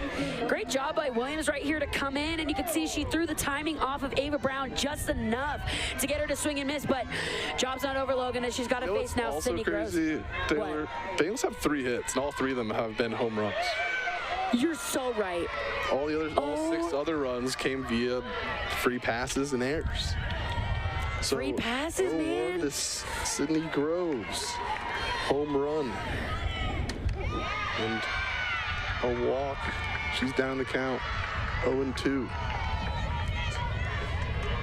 I said this is gonna be a heavyweight battle. Yep. 6 free passes from Kennedy Bacon to these hitters. This is went from game of the day to maybe game of the week, and now we're nearing how the next 3 innings. Yes. Potentially game of the year across all softball. This is unbelievable. Unbelievable. Every star has kind of had a moment, but we've also had underdogs. Yes. Like Kaylee Bustos hit a home run. Yes. We've seen Kennedy Dudley hit home runs. We've also seen Sydney Groves and Lafu Malapei 1 and 2 in the MVP voting. Yep. Go Yard. Cameron McDonald. Swinging a hot stick. The batting champion. Another shortstop to go deep in the Big Sky tournament. Joins Maddie Mendoza and Anaconda. Who's the last one now? Mia got one. Martinez got one. Weber State. Tagan Smith did not. That's okay. The others are there. 1-2. Ground ball. Mendoza tosses to first on a bounce. It comes out of the Melissa George's glove, and it's going to be an error. Sydney Groves reaches first base. So tried to do that little bounce bounce over there to first base, but Melissa George is unable to handle it over there as she does get Sydney Groves out in front, and the throw from Mendoza just not there. Yeah, beat her there. Melissa George not able to secure it. And Jenna Kearns looking at another opportunity. One gone. Groves stands at first. First pitch from Kendall Williams to her. Swung on and missed. Beautiful pitch there by Kendall Williams. And Kendall Williams, since coming into this ball game, obviously this is her third hitter that she's facing, but you have to face Ava Brown to start, strikes her out. You have to face Sydney Groves, who does get her to ground out, but is on via the error. And now you have Jenna Kearns. That one misses. 1-1 on Jenna Kearns. Groves stands at first. 4 runs. Home in the inning for the Bengals. They're ahead now 9-7. Swing and a miss. Kendall Williams has Kearns down the count. 1-2. Williams, a sophomore out of Gilbert, Arizona. Higley High School. I think in relief of Kennedy Bacon in the 4th. I think going to Williams in this situation is a really good change of pace. Pop fly. Making the catch is Medellin for out number 2. With Kennedy Bacon, you have just a lot of hard, a lot of down, and a lot of out. But with Kendall Williams, a little bit of a different look. As you see here, she's just able to get Jenna Kearns underneath it. So I think this is a good counter by Sac State to try to throw these Bengals hitters off. So 2 outs. Groves remains at first for Kira Day. Kira Day today has walked and grounded out 0 for 1 in her 2 plate appearances. The 1-0 pitch. Fouled away. It's 1-1. Man, the energy in this place is buzzing from both sides. Bengals fans, Hornet fans, both dugouts. 1-1. Here's the pitch. This one's out to deep right field. It is off the scoreboard. A 2-run shot. Kira Day extends the Bengals lead to 4 in the 4th inning.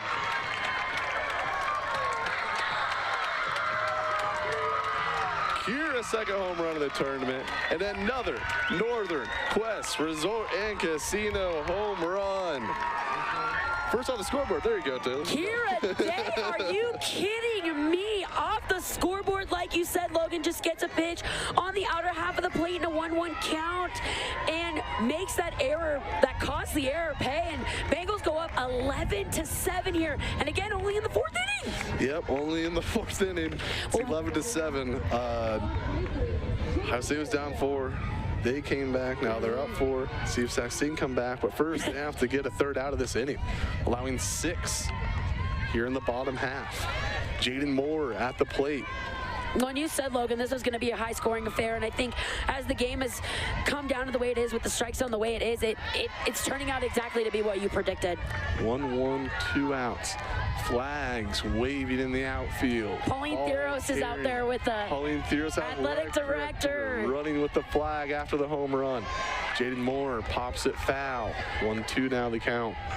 We need to get the cheer squad out here. They're really good at running with those flags. Yeah, right. We gotta get them. We gotta get the jumpsuit ladies. Yes, ISU softball. We gotta get I hope they wear those. They gotta wear those every time they come to the ballpark now. 1-2, 2 outs. Pitch by Williams. Up the middle. It's gonna be a base hit. Jaden Moore continues the inning.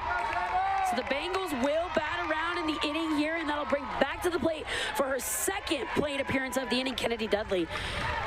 Jaden Moore is just such a hard hitter to pitch to, as she just has such great hand-eye coordination, just drives that ball right back up the middle, gets herself a 2-out base knock.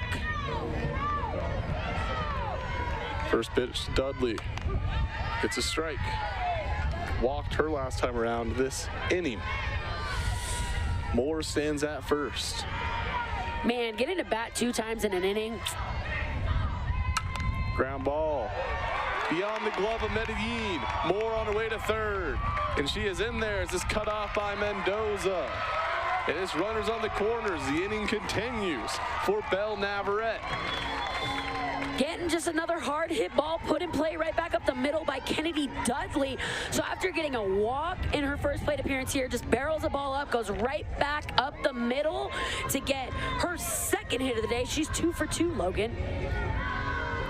First and third, Kennedy Dudley, big game player.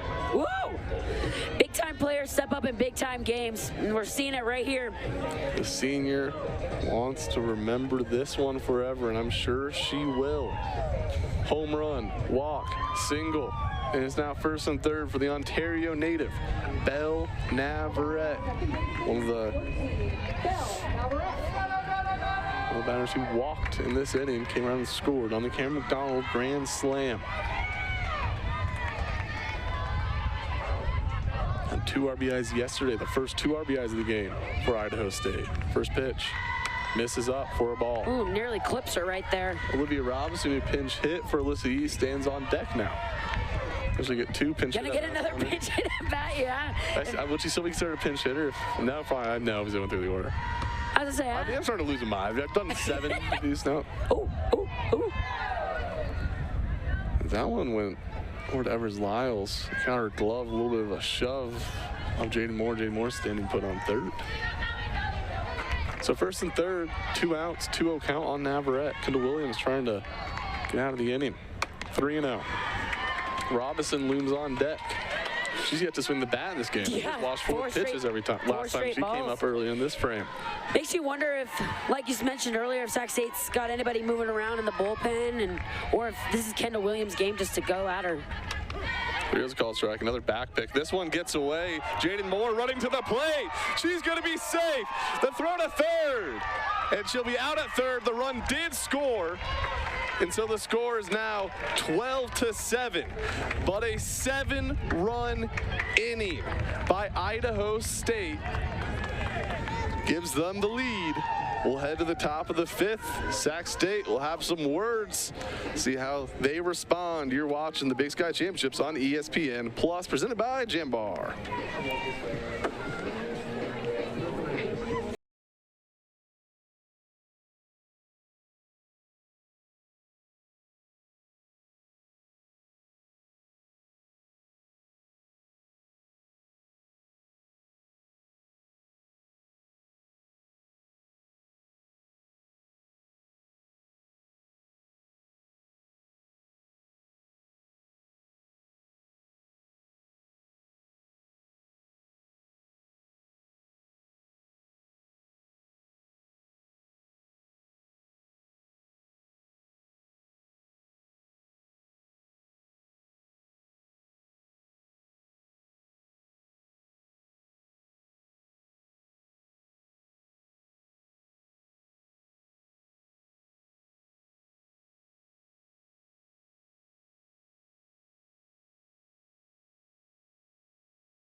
Pocatello, Idaho, a lot of runs. Feel-like offense, this is a game for you. The score, Hornets 7, Bengals 12 as we enter the top half of the 5th inning. The score has been flipped.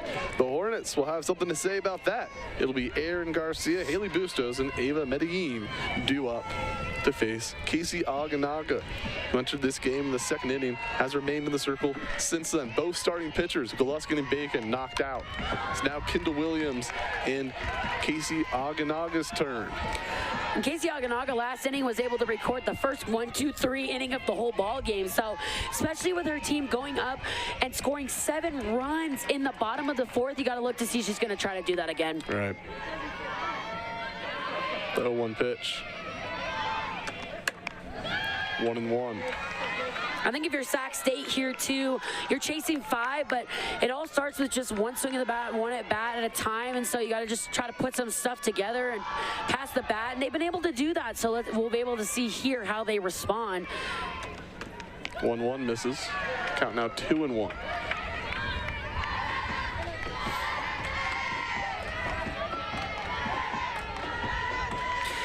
clouds are really coming in now. Yeah, it's starting to get a little darker here. Our sun has disappeared. 6:14 local time. That grand slam from Cameron McDonald blew the sun out of us. So 2-2 now on Garcia.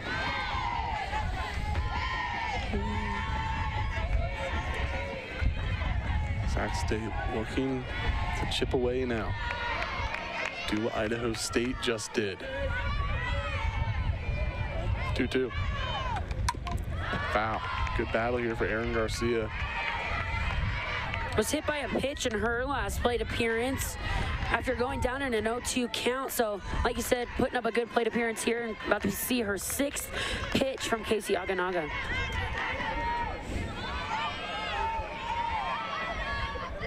Two count. Here's the pitch. Swing and a miss. Casey Aganaga. Another K. Sets down Erin Garcia for out number 1 here in the top of the 5th. 6th strikeout of the day from Casey Aganaga. Goes with that back door, and that lefty-on-lefty matchup, again, just so tough. And Erin Garcia unable to hold up. Out number 1 here in the top of the 5th. 1 out, nobody on for Haley Bustos. First pitch from Casey Aganaga. Grounded beyond the bag. Bustos will remain at first. Took an odd route to first base. Kind of did a inverse route. Kind of went. Whoever replayed it for running. I only saw the end of it. It looked like she was tailing back into the line. Well, hit the ball hard and good things happen. And it's really, really, really difficult to hit a ball by Kennedy Dudley. And Haley Bustos was just able to do that. And I think that just speaks, to how hard she hit that ball. She'll stand out first for Ava Medellin. Medellin, a massive infield single that gave the Hornets the lead back in the 3rd inning. Shows bunt pulls back. Need a ball, 1-0. Yeah, it'll be interesting to see what the Hornets do here. Is Medellin in the box does have some speed, so see if she try to lay down a bunt for a base hit, or if she's just gonna swing away, hit ball hard somewhere. 1-0 the count on Medellin. Here's the pitch from Aganaga. Could she go? No. Once again, I'm not happy about that. Not happy about that at all. But good take. Get a look at that right here. Close. Close. All was over. You could maybe about a muscle a little close. Exactly. 2-0. There's a strike. There you go. Getting it in there on the hands. 2-1 now on Ava Medellin. It's a sign on her watch. I love that you can use the watches on offense now. Yeah, it's interesting. I think it came around on. I personally, come on. Yeah. A little old but now you'll never miss a sign. There's no excuse. Yeah, exactly. There you go. 2-1. Oh. Medellin hit in the hands. Down immediately. Trainer's coming to talk to her.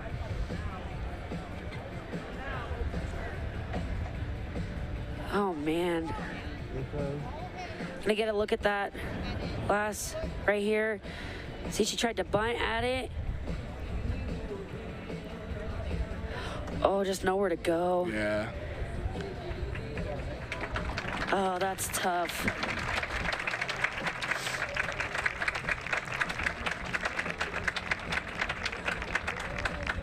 So the umpires are going to talk about what they're going to do on that play here. Unfortunately, now I see some smiles from the trainer, Lori Perez, and Ava Medellin, so she looks to be hopefully okay. I do believe it was a strike, unfortunately, because she couldn't turn around fast enough. Yeah, to get... Yeah, I think that she's going to be called out. Yeah. But Haley Bustos... Well, I think it hit her in the wrist. I don't know if she'd be out. I think it's supposed to go down as a strike, right? Or is she going to be out? I don't know. She is going to be out there. I think because it was in fair territory. So it hit the bat first. Yeah, and then... yeah. So that'll go down as a 5-3 bunt? 5-3, I guess? Yeah, it'll be a sack. Yeah, sack bunt. But like I said, Haley Bustos will move over into scoring position, but that's a tough way to get out. So 2 outs in the inning. Addie Buckley grabs the bat. She had an infield single her last time around. 2 hits on the day. Looking for number 3. With love. Bring in Bustos. Left side. Oh, just out of the reach of Alyssa Yee. And stays foul. They had her shifted in, too, you could see, for the slapper and Buckley. That would have been triple city right there. Yeah. Or could have been added to our all-defensive team in Alyssa Yee. Yeah, our ever-growing list. Hey, it is an honor to be a part of our team. We can't watch non-Big Sky softball, or else we're going to have like 1,000. Yeah, well, it's just Big Sky softball, all-defensive team by Logan Kelso and Taylor Fitzgerald. 0-1, ground ball. Dudley toss over to Groves. Another scoreless inning from Casey Aganaga. Bengals remain up 5. The score: Sacramento State 7, Idaho State 12. Bengals will grab the bats after the break. You're watching Big Sky softball on ESPN+. What you put in determines what you get out. This is true for sports. You've got to be willing to do the hard work. There are no shortcuts. That also holds true for how you fuel your body. At Jambar, we take pride in only putting the cleanest whole foods in our organic energy bars. No fad diets, no false promises. Just healthy ingredients to power your performance. Jambar, the official energy bar at the Big Sky Conference. Pocatello. Is it a noun or a verb? Either way, let's Pocatello. You can do all this. Or this.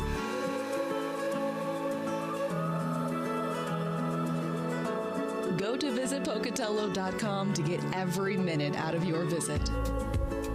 In the heart of Montana's untamed wilderness, a legend is brewing. Jeremiah Johnson Brewing, the official beer of the Big Sky Conference.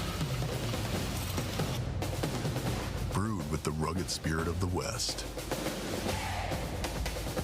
Jeremiah Johnson is simply a world-class, straightforward, no-nonsense beer. Do well.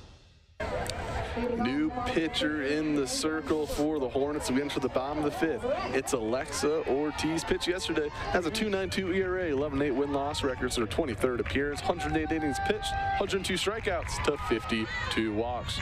Tasked with taking on Belle Navarrete as her first batter. First pitch strike. Ortiz did pitch against ISU. Actually got the start against Idaho State. Yeah, in game 2. Season. Yeah, no outs recorded. Allowed 2 hits, 4 runs, but all 4 earned and 2 walks. So 0-1 on Navarrete.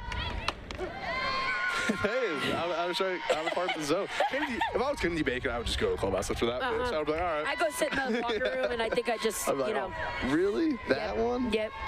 So 0-2 on Navarrete. Like you said, Alexa Ortiz going to come into this ball game. Saw her pitch yesterday. Good pitch right there. Saw her pitch yesterday. The junior right-hander is going to work side to side with that curveball, screwball combo. Has a drop ball as well. And the thing that I really like about her is she has a 32% overall chase rate. So similar to Kennedy Bacon, she works the corners and then makes you expand. And I think that's what she's going to look to do here, especially against a potent offense. This is 3-2. So she got teased with the 1 strike call now. Yep. Now it's back to where it's been almost the entire game. Yeah. There's been a couple exceptions throughout the innings. Very few and far in between. Ground ball. Mendoza charging in. Fires over to first. Out number 1. So 1 gone, turns the lineup over back to the leadoff hitter, Alyssa Yee. She was pinch hit for previous inning by Olivia Robinson. Robinson didn't even get to swing the bat. Yeah. Lost 4 balls, 4 probably the straight same balls. exact location. Which I feel like for Liv Robinson, that's not very uncharacteristic of her. She has a great eye at the plate in her whole career. Right. We've really just seen her take some really good pitches because I think as a catcher, she just has such a good awareness of the strike zone. Yeah. First pitch to Alyssa Yee. Way back! Say goodbye! Wow! The furthest home run of the tournament belongs to Alyssa Yee.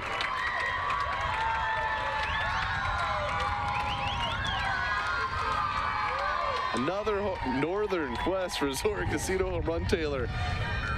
Whoa. That ball was way over the My top goodness. center field. Alexa Ortiz there trying to go with the off-speed pitch as a get-it-in strike against Alyssa Yee, and Yee not even waiting around. Like you said, hit the furthest home run we've seen this tournament. Look at this one. And we've seen a lot of home runs hit this tournament, and they're just hit so far, the non-paying fans here get a souvenir. I mean, they're going to be asked to return it. But speaking of home runs, Cameron McDonald steps to the box, had a grand slam her last time around. First pitch to her. Shows bunt, pulls back, and it'll be a ball. I feel like there's nothing better than when you hit a home run, let alone a grand slam, and then you lay down a bunt for a base hit. Yes, you did that. Yeah. A couple times. It's not even fair. Like, how are you supposed to? How are you supposed to play that? Lyles try it yesterday unsuccessfully, but I've seen it a handful of times. This year. She's the only one I've really seen it do. Do it.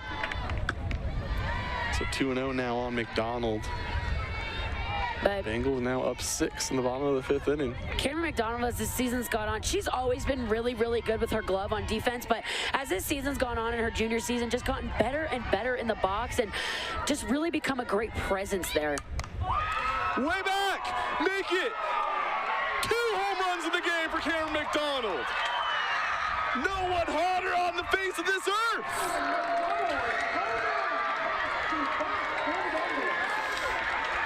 Bengals go back to back. It's now 14-7. They said that.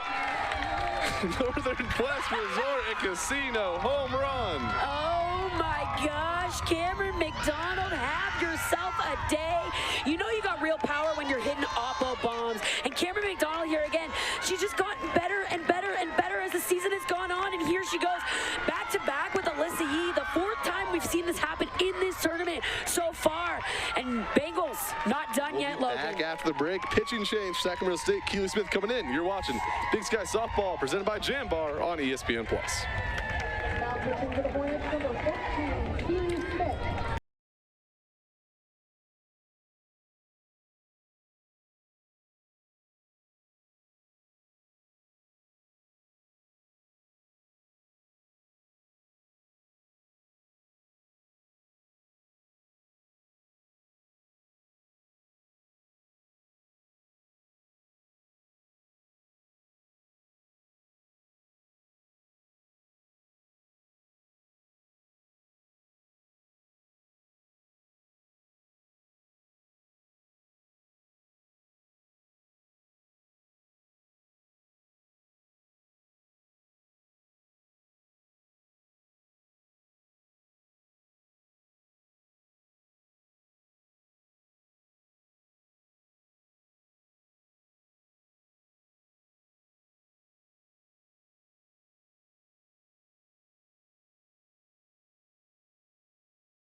Win-Ross record. This is her 11th appearance on the season, 21 innings pitched, 7 strikeouts to 4 walks. She did pitch against ISU 3 1/3 innings. Did a great 3 job. hits, 1 run, 2 walks, 2 strikeouts. She'll face Ava Brown with 1 out here in the 5th.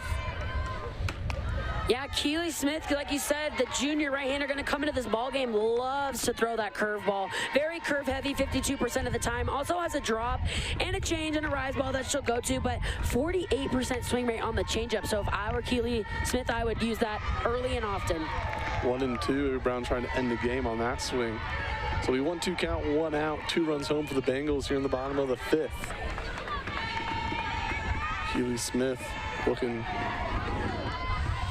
Get some outs here. Swing and a miss, strikes out Brown, and they're 2 gone here in the 5th. So very similar to when we saw Kendall Williams coming to this ball game. Keely Smith going right at Ava Brown and gets her on 4 pitches swinging. Good curveball by the junior. She's fired up after that. So Sydney Groves comes to the plate. Home run in this one.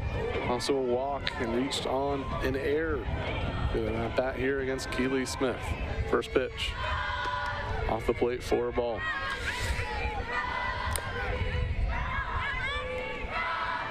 And after Cameron McDonald hit the grand slam in last inning.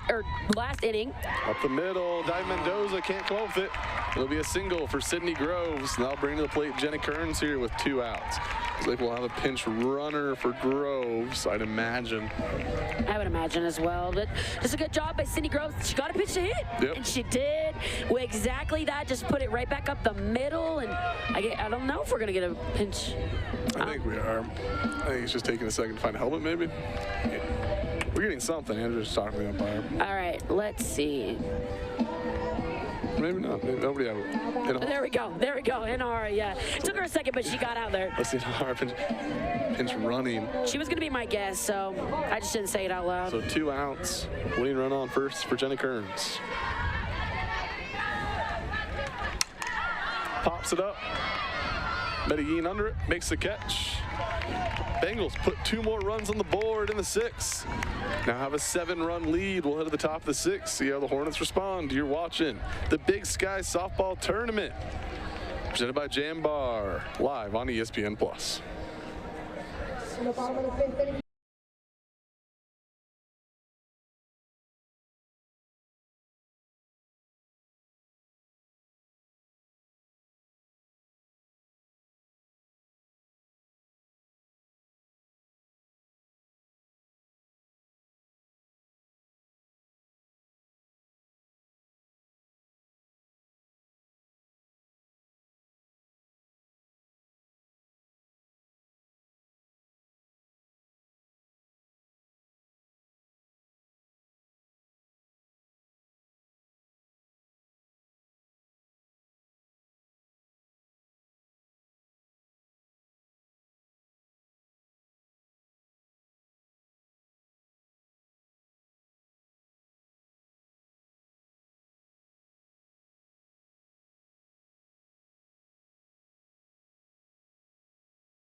In the 6th inning, it'll be Saskia Robb, Maddie Mendoza, and Lafu Malapei. Benny's just chilling with the fans on the berm. He's probably having a good old time. Yeah, Benny's doing great. It's probably not too hot. Yeah. You know, cats don't like getting too warm out there. First pitch to Saskia Robb. Ground ball, McDonald fields it, tosses to first for out number 1. Ooh, Saskia Robb making it close down that line, but Cameron McDonald. Yeah, she can't do no wrong, right? Nope, She's playing on another. It's Cameron McDonald's world, and we are just living in it, Logan. Logan. She's on another plane right now. Yeah, we're not even in the same realm. She's just living her best life. 2 home runs, 2 walks, couple putouts over at shortstop. 1 gone. Maddie Mendoza at the plate. Gave the Hornets the first lead of the game. A home run with 1 out in the top of the 1st against Marley Goluskin. Hornets in need of her getting on base here. Casey Aganaga in the circle, 2 consecutive scoreless innings for the Bengals. So looking to just continue to keep all the momentum on their side. Fouled away. Mendoza's really been attacking those outside pitches. She has. I think she's just a really aggressive hitter in general. I really haven't seen her walk much. She has 18 walks in the year, which is 2nd on the team. Even when they came and played their conference series here, I feel like she was really aggressive in the box. I mean, if you can cover the plate, might as well swing it. But every pitch inside, she's pretty much just taken for extra bases. 1-1, outside pitch, doesn't swing, 2-1. Well, and she's so good in that 2 spot, setting up Malapei, Evers-Lyles, those types of hitters. And like you said, it's going to be crucial for her to get on base here to give some life to this Hornet offense. 2-0 pitch, Maganaga. This one's deep left field. Alyssa Gee ranges back, makes the catch, takes 1 back, and there are 2 gone. Alyssa Yee, are you kidding me? Last time we hosted this conference tournament and I was pitching, she robbed a home run in right field. Now, doing the same thing in left field. Holy cow! Let's look at this one again. Hits a bomb and then a web gem. Add her to the defensive team, Logan. Look at this. Beautiful. Oh, beauty. I thought off the bat that was going to be way over. 2 outs. Lafu from Malapei has a home run in this game. 1 for 3. Behind on that one. 0-1. The count on her.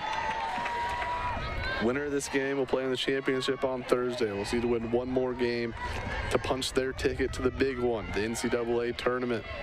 The loser be one game away from the championship. They'll play the winner of Northern Colorado and Montana tomorrow. 0-1 pitch. In the dirt for a ball. Good pick by Jenna Kearns back there. Casey Aganaga, since coming into this ballgame, just has done a really good job of just going at these Sac State hitters. Did have that one inning where she faced a little trouble in the third, but since then she has been really good. Pitch upstairs for a ball. Sacramento State batting .385 in this game. 3 for 9 with runners on base, and 4 for 9, batting .444. Their best average is with 2 outs. For Idaho State, they're 9 for 25, batting .360 overall, 4 for 10 with runners on base, and 6 for 10 with 2 outs. Both teams hitting the best in this game with 2 outs. Man, as a pitcher, that's so tough because you finally get 2 outs and then it's just prolonged. 2-1 on Lafu Malapei. 2026 Big Sky Player of the Year, taking on Casey Aganaga. 2-1 pitch. Fouls it away. Senior versus senior. Matchup we've seen plenty this season. First team versus first team. And both first team all Big Sky. Jenna Kearns back there too, first team. So it's just a first team straight line. And there's one at first base. Ava Brown out there, straight line. 2-2. Down. Counts now full on Malapei. On deck is Madison Evers-Lyles. Hornets looking to get back into this one. Down 7 in the late stages of this game. Down to their final 4 outs. Each out's going to get harder and harder for Idaho State to come by. Here's the full count pitch. Oh, nice pitch right there. Just misses. We've seen it on both sides, though, so. Yeah, hasn't been a strike today. So Madison Evers-Lyles' turn. The runner on first. If I was an umpire, my strike zone would be so pitcher-oriented. Yeah, you'd be the most generous strike. I'd be like, strike 3, like 5 balls. Little League strike zone. Hey, I gotta give pitchers some love out there. Evers-Lyles 1 for 3 herself, has a double or a single in this game, rather. First pitch swing and pops it up. Sydney Groves under it, calls for it, makes the catch for out number 3. Back-to-back-to-back scoreless innings for Casey Aganaga and the Bengals. We'll grab the bats after the break. You're watching the 2026 Big Sky Conference Tournament, brought to you by Jam Bar, right here on ESPN+. Okay.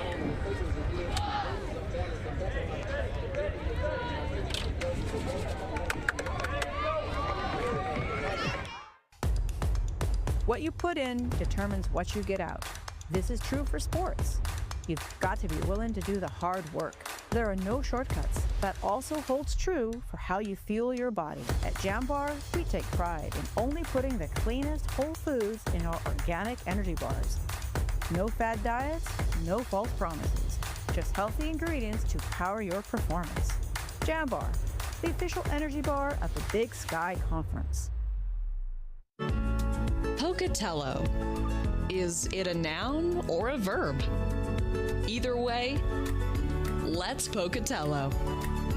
You can do all this. Or this.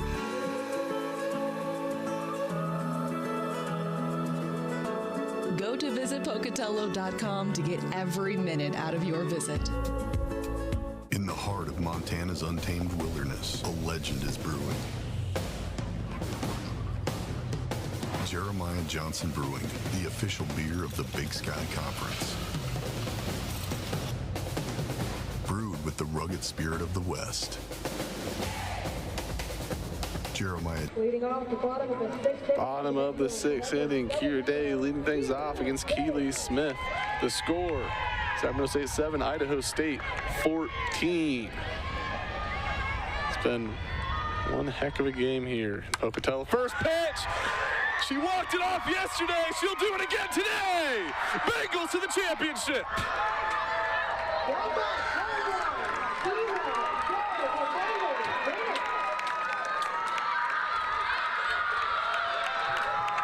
Kira Day puts the Hornets to sleep, and it's back-to-back run rule victories in the sixth inning. Final score, Idaho State 15, Sacramento State 7. Bengals to the championship on Thursday. Sacramento State will play the winner of Montana, Northern Colorado tomorrow. Well, Taylor, what a game! What an offensive explosion. One pitch from Kira Day. This ball game's over, Logan. Well, we'll catch our breaths. You're going to have to do it quickly as you're going to interview Andrew Rich on the field after the break, so stick with us. Bengals win. I repeat, the Bengals win. We'll be back after the break with the interview with head coach Andrew Rich. You're watching college softball on ESPN Plus, presented by Jambar.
Coach Rich, what an offensive explosion from your hitters. What'd you like about what they did today? We just stayed with it. The whole game, that was an interesting first 3 innings for sure. They just stuck with it. They grinded. They stuck with it the whole game, the whole way. Whatever it took, and then as they got going, then we really broke free. We started to free it up. There was a lot of ground balls early in the game. We were really getting our swings off, and then from the 4th inning on, it was just aggressive, swinging with intent, swinging with a purpose, and you can tell the results. Just really happy with the fight, the grind. That was tough, those first 3 innings. It could have gone south really quick, and they stuck to it. They fought, they grinded, and just really happy for the group over there. Casey Aganaga coming into this ball game. What can you say about what she's been meant for this team? Well, she's huge. Her and Marley have been going the whole season. They've been awesome. The whole pitching staff's been great. But for Casey to have that moment right there, that was fantastic for her to come in. And obviously that first thing that she had was tough, but she grinded through it, kept us in the game. And that was the biggest part. Just keep keep us in the game, give us a shot. You know, and after that, you know, she was really dialed in. She was able to work both sides of the plate, which I think is really important for Casey. And she was able to throw on both sides, and then she's able to keep hitters off balance a little bit more. And you know, she kept having shutdown innings in the game, the offense a chance to build a lead, and then another shutdown inning and a chance for us to build a lead. So she was huge. It's awesome, you know, to have her have that moment right there. It's been a while since she's thrown an outing that long too, and so just really good on her part. Coach Rich, you're going to the championship game for the second time, 2 years in a row. What are you guys going to do to get ready? Oh, you're losing your stuff. What are you guys going to do to get ready? You know, we'll have a good day of practice tomorrow. We'll obviously watch some film on whoever we're going to face. You know, we're going to relax and rest up and get our bodies right so we're ready to go for Thursday. But, man, I can't wait to get these guys back out on the field and keep this thing rolling. We're playing really, really good ball right now. Just can't wait for Thursday. Congratulations on the win. Anything you want to say to the people? Thank you, Taylor. Go Bengals. Back to you, Logan. Thank you, Taylor. Well, if there's two things I've learned about this Idaho State softball team, one, they don't quit, and two, they love playing with one another, and that was evident in their 15-7 victory today as the Idaho State Bengals punched their ticket to the championship game on Thursday. For Sacramento State, they'll play the winner of Montana, Northern Colorado tomorrow. Bengals go to the championship. Have a good night, everybody. You just watched some Big Sky College softball. The tournament on ESPN Plus, presented by Jambar. Have a good one, guys.